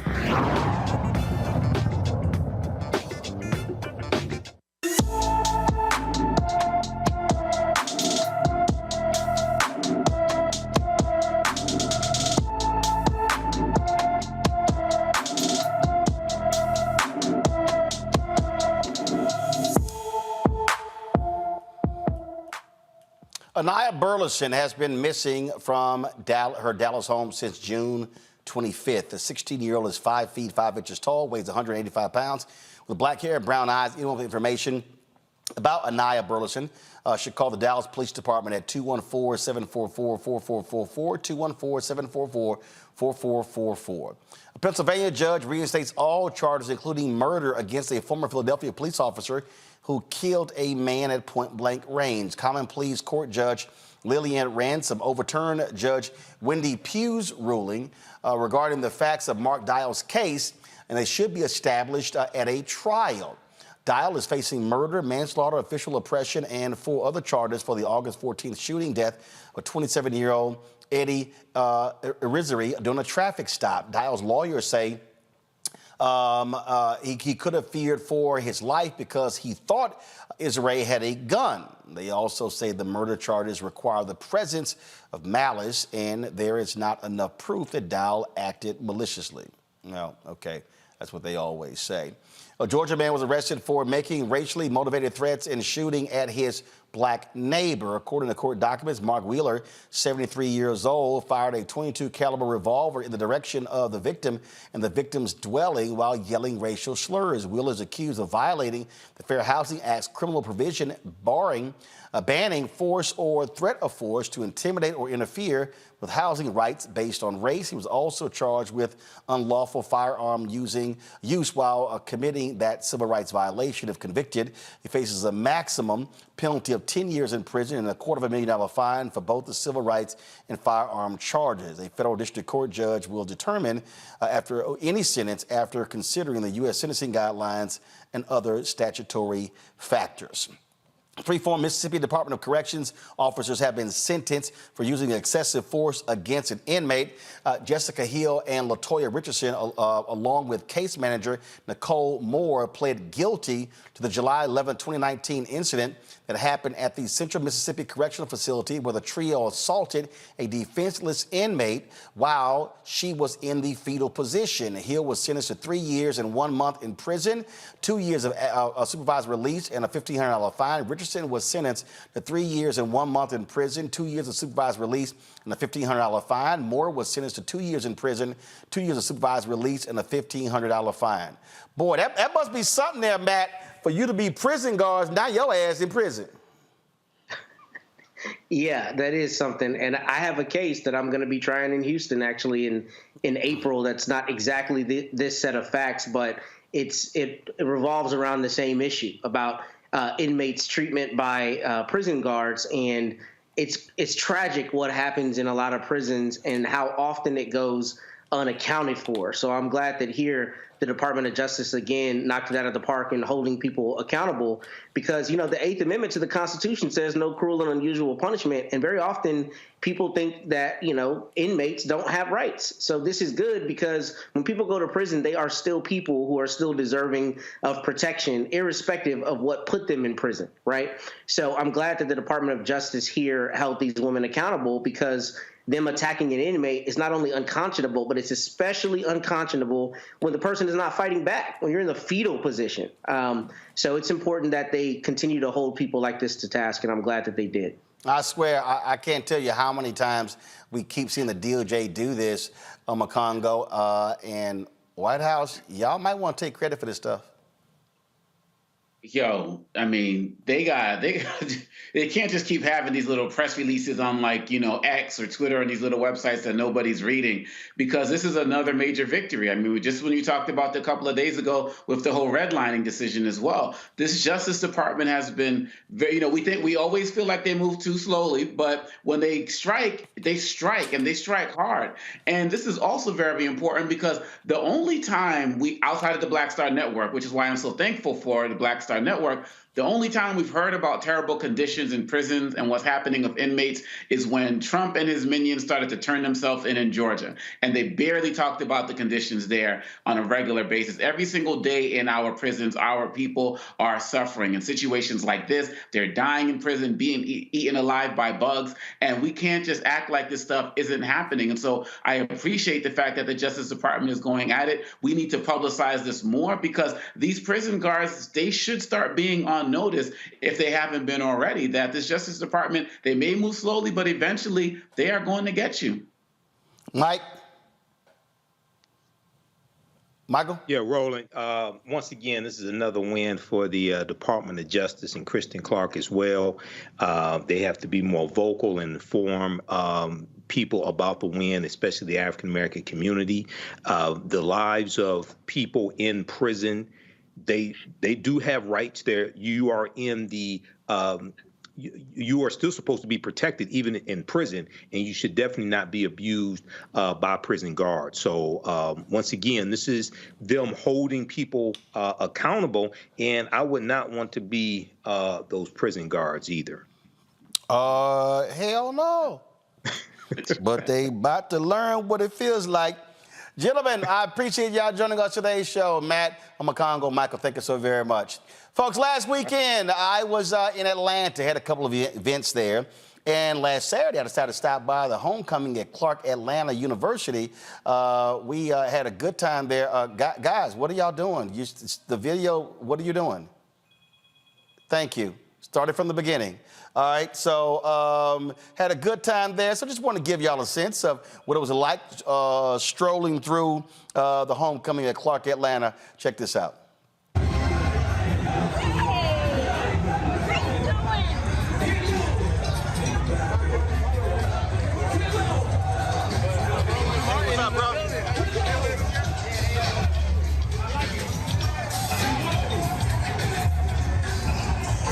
What's up?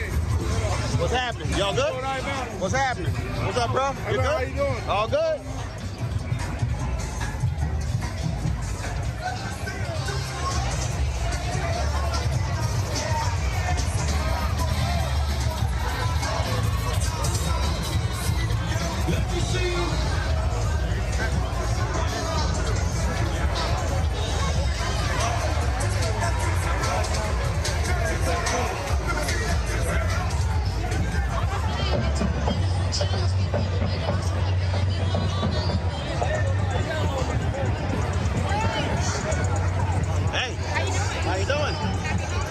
Absolutely.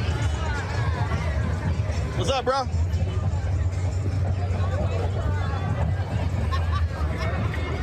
Give it a wheel. All day.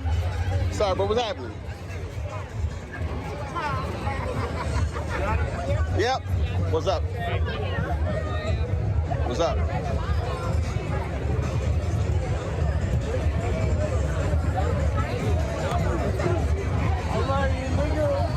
What's up, Frank? Y'all good? What's up, Frank? Y'all good? Hey! I've known you for years, bro. Come on, baby. I appreciate it. What's up, bro? Hey! There you go. All right. All right. Yuck. What's up?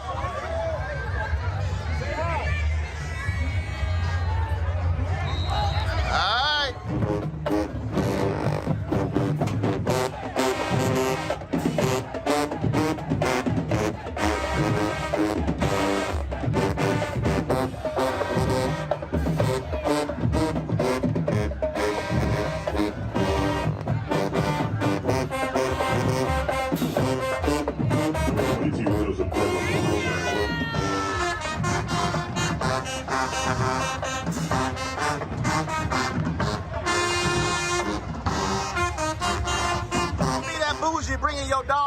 game? First off, my son is the quarterback. I'm a music artist, Shay Nicole, and her name is Hollywood. Thank you, sir.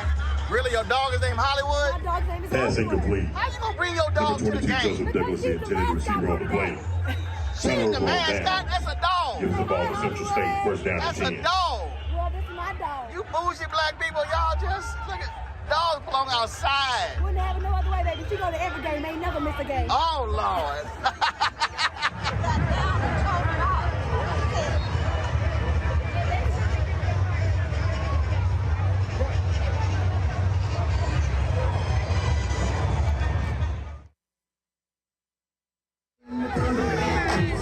What up? Who's over here? Who's over here? What's up, Paul?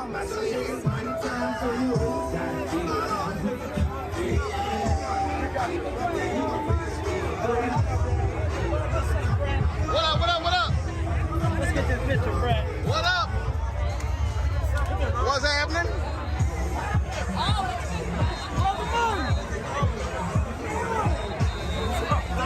What up? What up? What's up? What's up?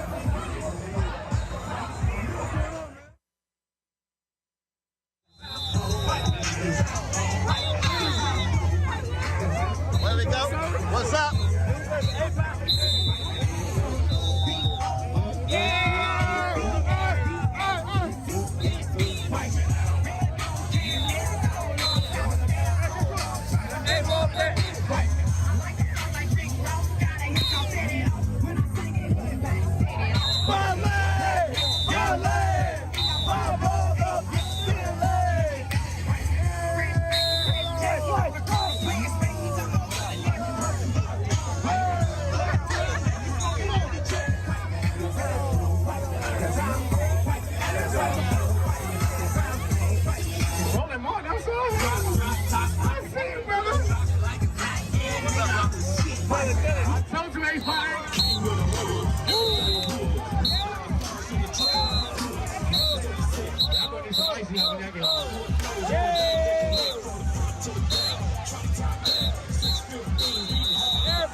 Y'all look great, baby. Y'all look great.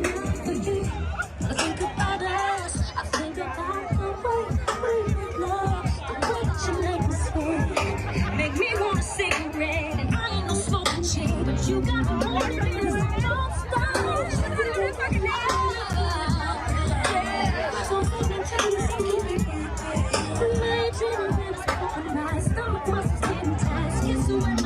Get it. You ain't never been to HBC Homecoming. Welcome to the vibe. I'm about to head to my business days. Make sure you handle me too.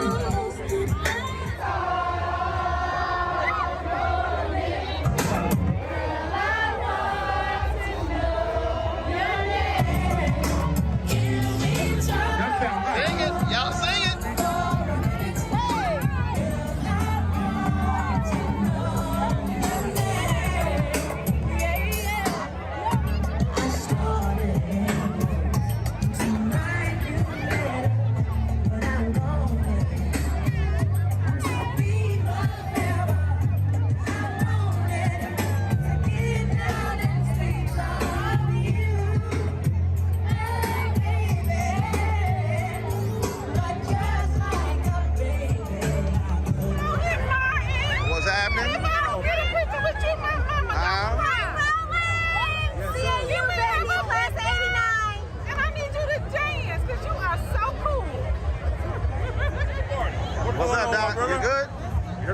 I say it's this. It's this right here.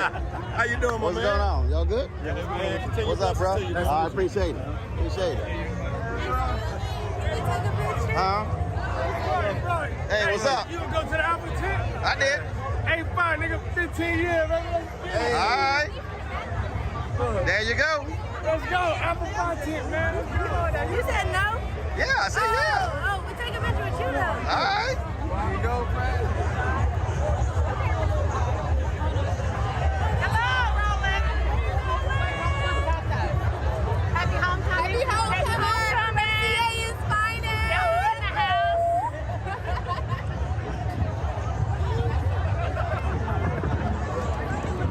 What's happening? Hey. Like Atlanta. Really? She over here saying, she said, hey, she forgot my name. Yeah, you heard me. I hear everything. It's Roland Martin. Roland Martin. I know. Yes. I hear everything. Nice to meet you. Likewise. Can you come to the alumni tent for me, please? What? The alumni tent. The alumni All right, come on. association. Come on. All right, come on. Come on. Can I get a picture of Come on. My God. What's up, bro? Where's Lori? Introversa. The RBB of alumni engagement is here. All right, what y'all? How are you? What's happening? What's happening? Happy homecoming, Clark Atlanta University. Alumni, what's up? What up? What up? What up? What up? Get off your phone. What's going on? What's happening? What's happening? What's happening?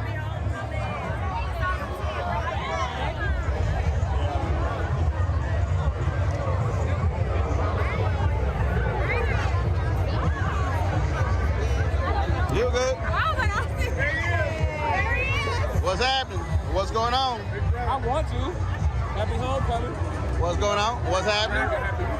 What's happening? There you go.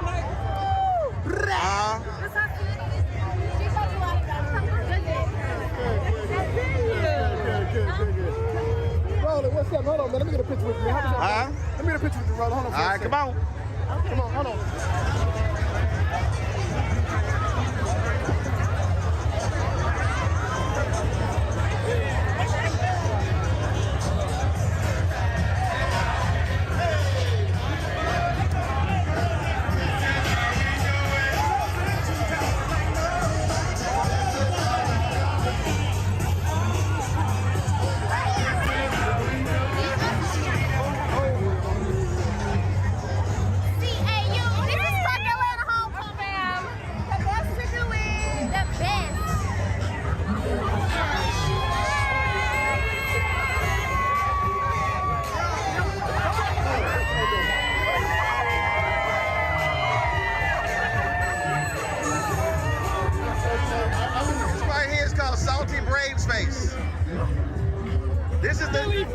This is the look of a Southern. Now y'all know Alpha's y'all daddy. Y'all know when y'all see an Alpha, kiss the ring. Kiss the ring. A strange daddy. What's up, bro? Kiss the ring. You want to get a role model. I'm coming out. What's up, bro?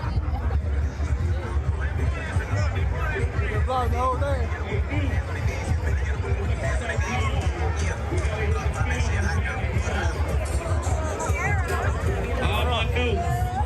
What up? How you doing?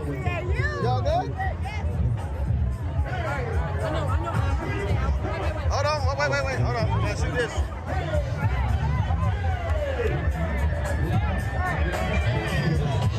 Right there. What's up? Appreciate all you do, brother. Appreciate Keep doing it. what you do, good brother. One picture friend. All right. Come on.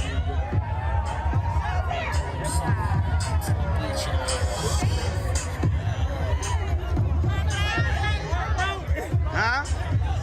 How you doing? What's up? What's up, brother? What's happening? How you doing? Former state representative Sam Stanley. All right.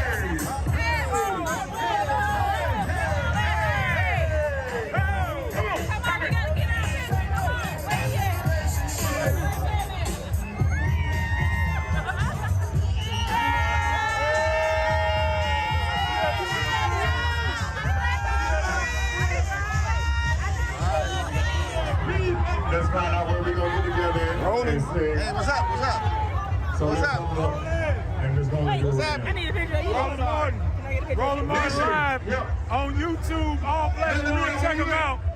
I look at them every day, even when I'm driving the tractor trailer, because we ain't got enough drivers. That's what they say. You back with that dog? You back with that dog? That dog is always here, baby. Say, hey, Hollywood. Hollywood, baby. That's a doggone shame. That's a doggone shame. She's never missed a game, I tell you. Go home. Team, get the hell out of the tent, right? I'm trying to get through. If you're not on the football team, you need to exit the tent right now.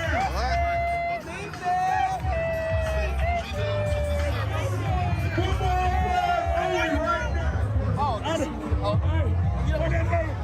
No, we regulate. We regulate. That's what we do.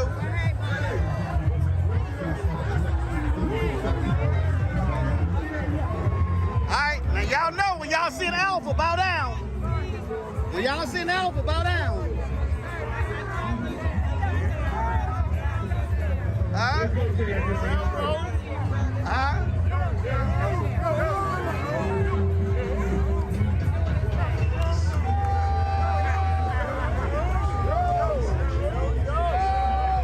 Y'all know who the king is. Y'all know. Remember when y'all see us kiss the ring.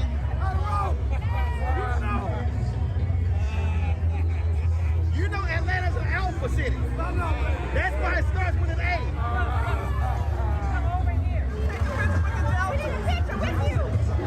Say what?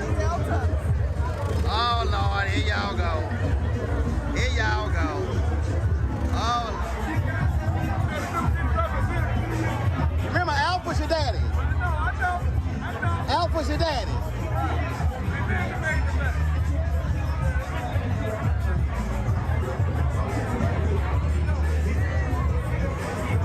Alpha's y'all daddy too. Alpha's y'all daddy too.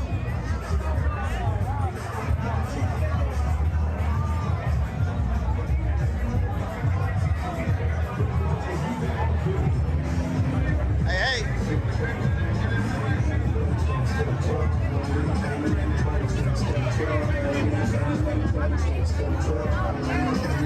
what's happening? Oh my God. That's the OK sign or something? HBC Columbus in the building. That's better. Did you remember it was Roland Martin? Rolling Martin. With his wife right now. Look at this smile. Have you all seen his smile? You all haven't really seen his smile. Y'all saw him fighting for civil justice, but again, have y'all seen his smile? It's bringing everything. Roland Martin, CSU homecoming. He's a beautiful individual. Thanks for letting me be a part. I appreciate it.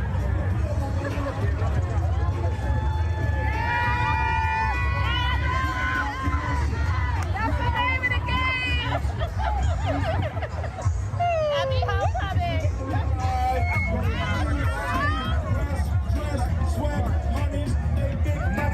All right, you can step out.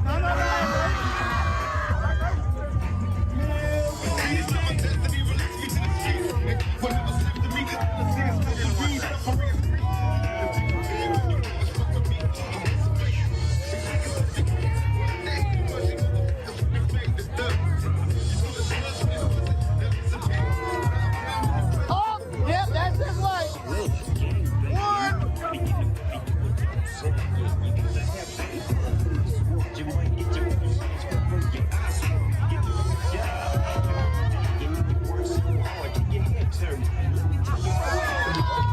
Here we go again.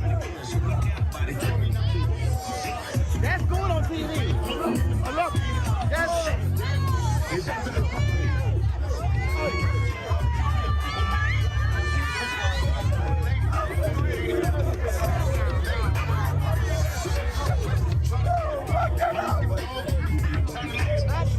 On that bug.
dropping and doing the show. I know you got Eddie. I know you got Eddie. No, I don't. I know you got Eddie. No, I don't. But you need to show the best thing. I'm gonna show all of it.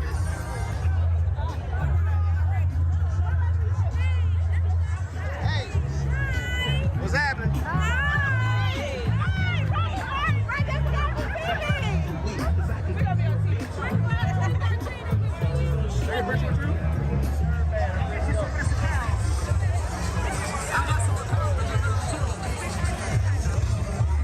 What's up? What's up? Y'all good? What's up, Frank? Why you ain't at the bros tent? Huh? You ain't at the bros tent. I did. I went over there.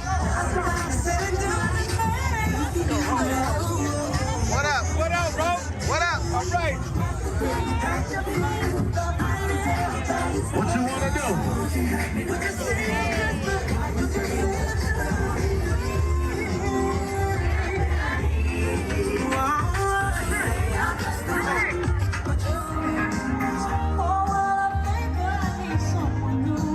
That's how I know your mama young. Y'all know this, that's how I know your mama young too.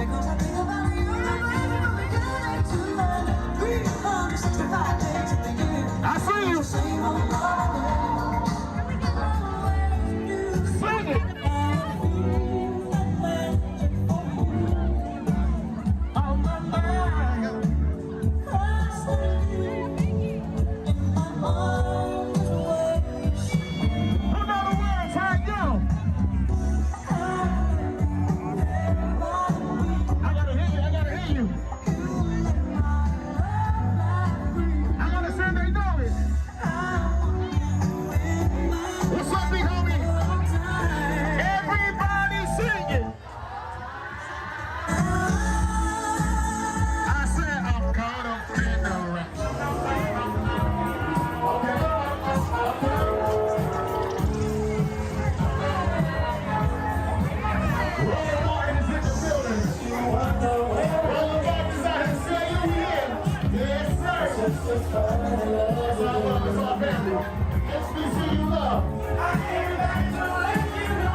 Talk to me, baby. Talk to me. Oh, baby.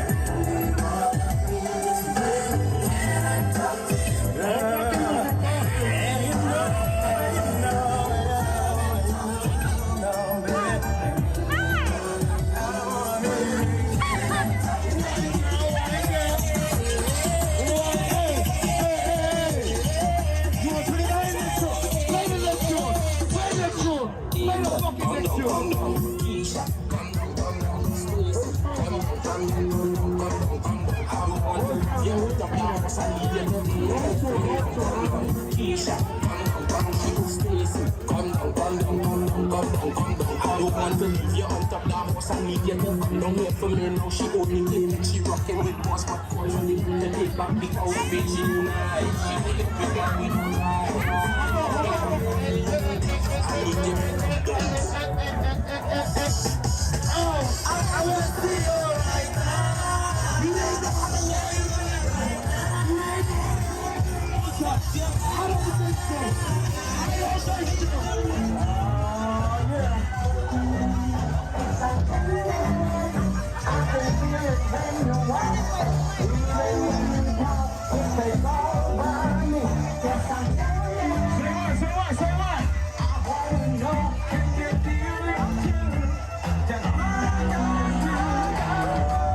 Everybody, just I said just. It's the same feeling I always seem to get around. There's no mistaking, I'm feeling taken by that simple feeling fire.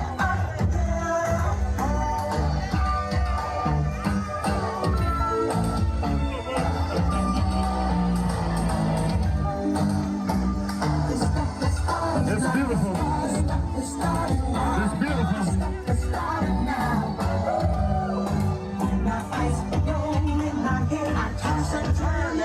I love it.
All the campers on the field. That girl is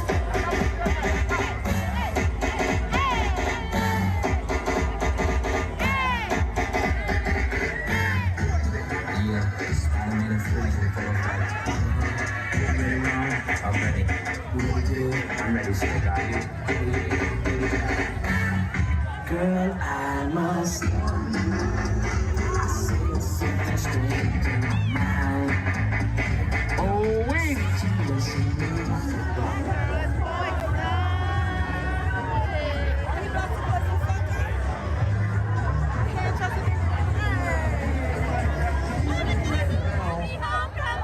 Per usual. All right, the PD, they shut us down. CAU shut us down. So, but listen, after party, Hot Dog Factory tomorrow. Whiskey Mistress, runcau.com. Check out Run. Yeah, just talk to the police. Whoever has that drone, come see me. I need that footage. All right.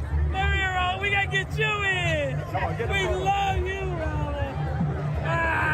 We love you. Oh, there you go. He gets our family. Always. Love, love, love. Love, love. Handle your business. Handle your business.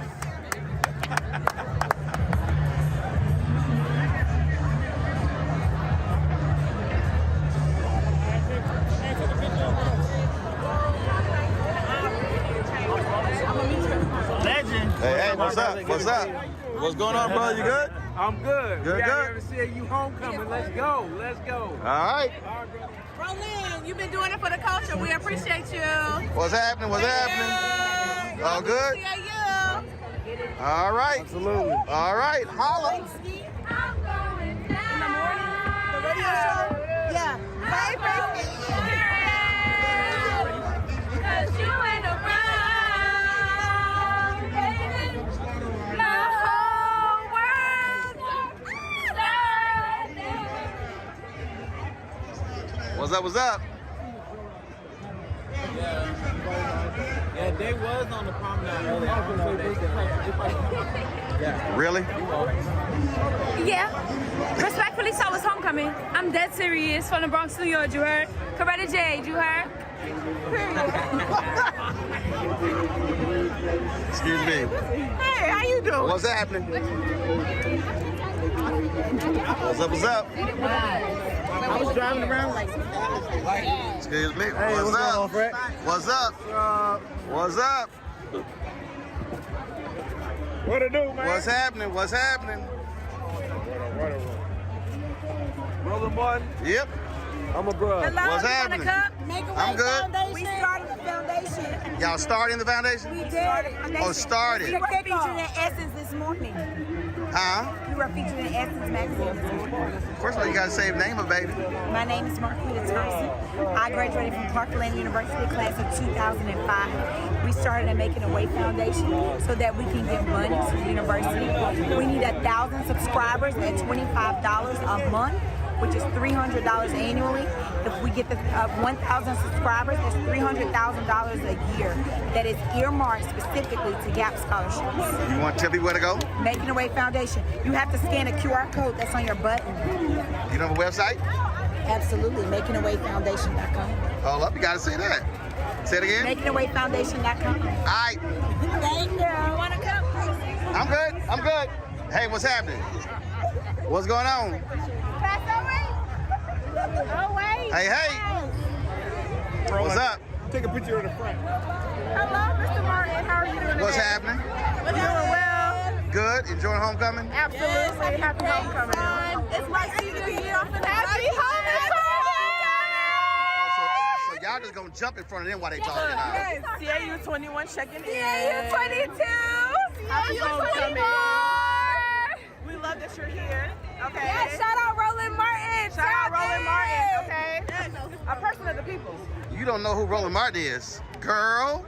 Don't say that. Y'all, that's what she just told me. Roland Martin. You just told me, girl. Let her know. The man himself. Let her know. He showed on our promenade. Let her know. Act like you know at least. I do. I remember him. Broadcast my show from here. From here. Don't do Decide to come by your homecoming today. Cut the camera. No. She said cut the camera. I own the camera. I own my show. I own my network. Do this here. Pull your little phone out. Pull your phone out. You need to type in your little notes section.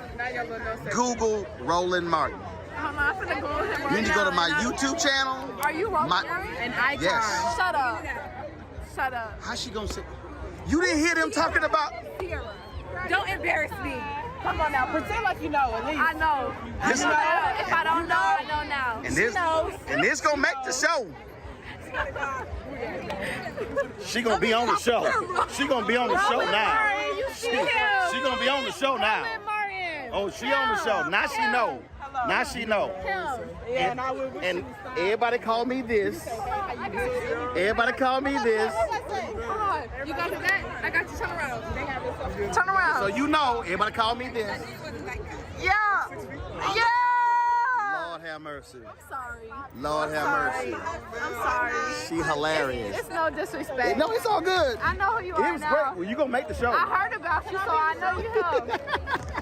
What you got? What you doing? I'm having a great time. It's homecoming. We're seniors. We're finna graduate. We're finna graduate. Let her know, dog. Let her know. Roland Martin, big friend. 06 to the good brothers. I know now. I know now. It's all good, but you gonna be on the show. No. So tell everybody your name. You made it. Own it. Own it. Tell everybody your name. My name is Serena. Serena, where you from? Douglasville. Huh? Douglasville. All right, Serena, you're going to be on the Roland Martin Unfiltered on the Black Star Network.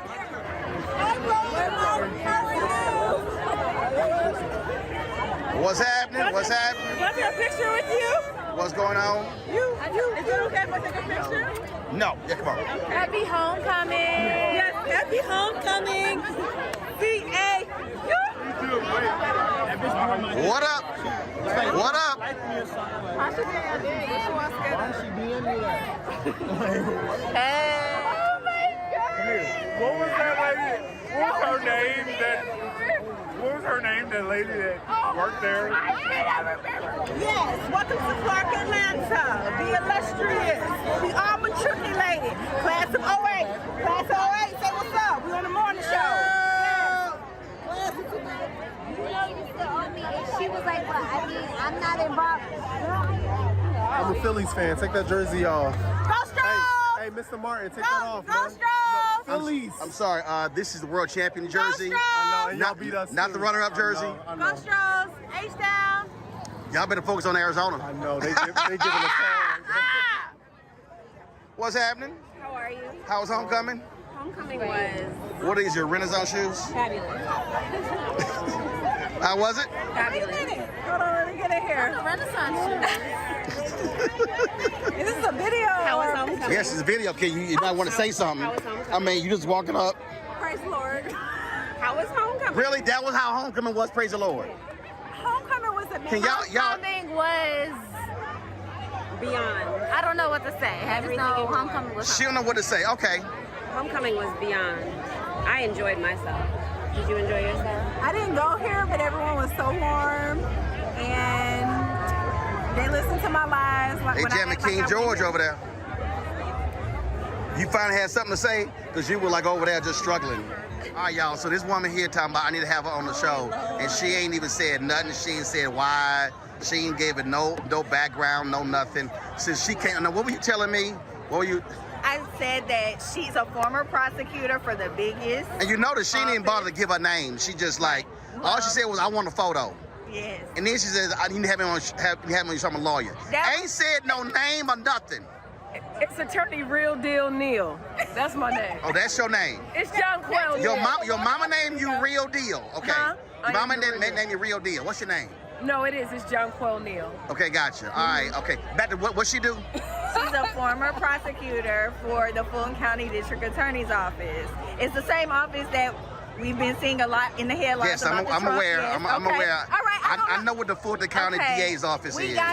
Oh my God. I don't know what my audience Really? is. I don't know what my audience is. Girl, right you here. talking to me? Okay, I'm talking to. Okay. I done had. Hi, I'm Shari Trahan. I used to work there as well. She's so a lawyer as I am well. a lawyer. So what are you now, her publicist? You see? No. I have my own firm, a personal injury firm. Oh, you personal injury. Now, what you do? Personal injury and criminal defense. Okay, see, you might want to lead with that as opposed to, You didn't give me a chance. You ain't start with your name. It's homecoming. Why are you so intense at tailgate? Hold up. I'm not the one who stopped me and said, oh, you need to have me on your show one day. I'm an attorney, and I'm the real deal. That's all she said. She didn't say, I'm a, you know, I handle tax law. She ain't say nothing. You broke it all down. I did, you know. She ain't say nothing. You didn't give me the opportunity. But you know what, Mr. Merck? What? You have a phenomenal show. I grew up watching you, you know? No, and you ain't gonna get on. That's okay. Don't do my girl like that now. What? Okay, what's your name again? Because it ain't the real deal. It's John Quell Neal. John Quell Attorney Neal. John Quell Yeah, Neal. okay, all right. Okay. You done? Yes. I'm sorry, you done? And I'm your sorrow, so. I'm sorry, are you done? Because, Yes. you know, she ain't give no details. I'm done. Shari Trahan signing out. So you're done? I'm So the done. video's over? Tell her thank you. Thank you, everybody. Thank you. So you just walking around with plates? You just walk around with plates? That's you homecoming to the fight. I got these cats tucking tails on four-quarter sales. I'm used to seeing teams drop over and move this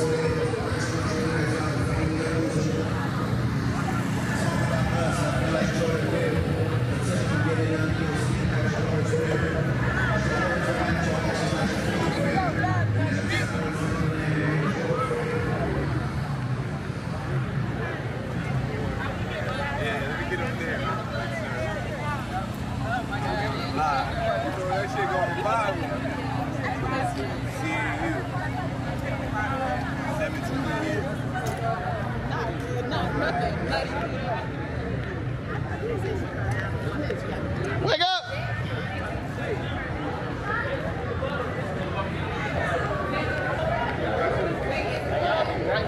Y'all take care. Hold on to my guy.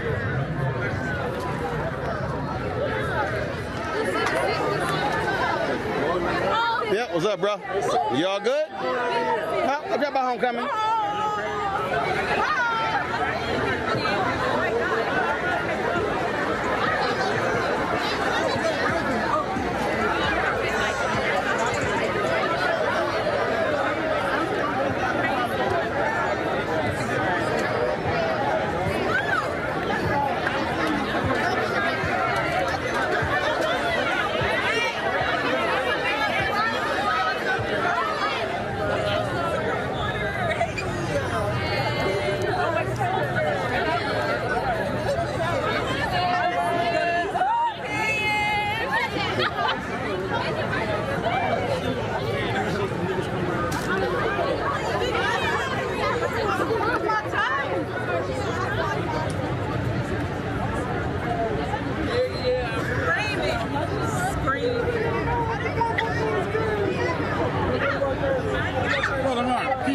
South Carolina State University.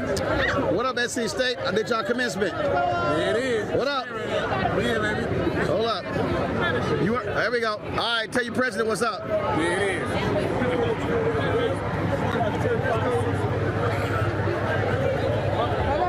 I got you. What's going on? What's happening? I ain't gonna get hit. You got everybody in order? All right, don't tase nobody. Oh no, I ain't got time for nothing.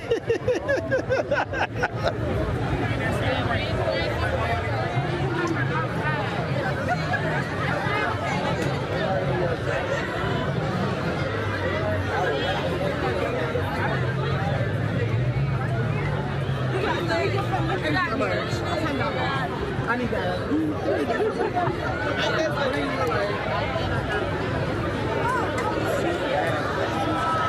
All right, folks, so that is it from 2023 Clark Atlanta University Homecoming. It's been a blast.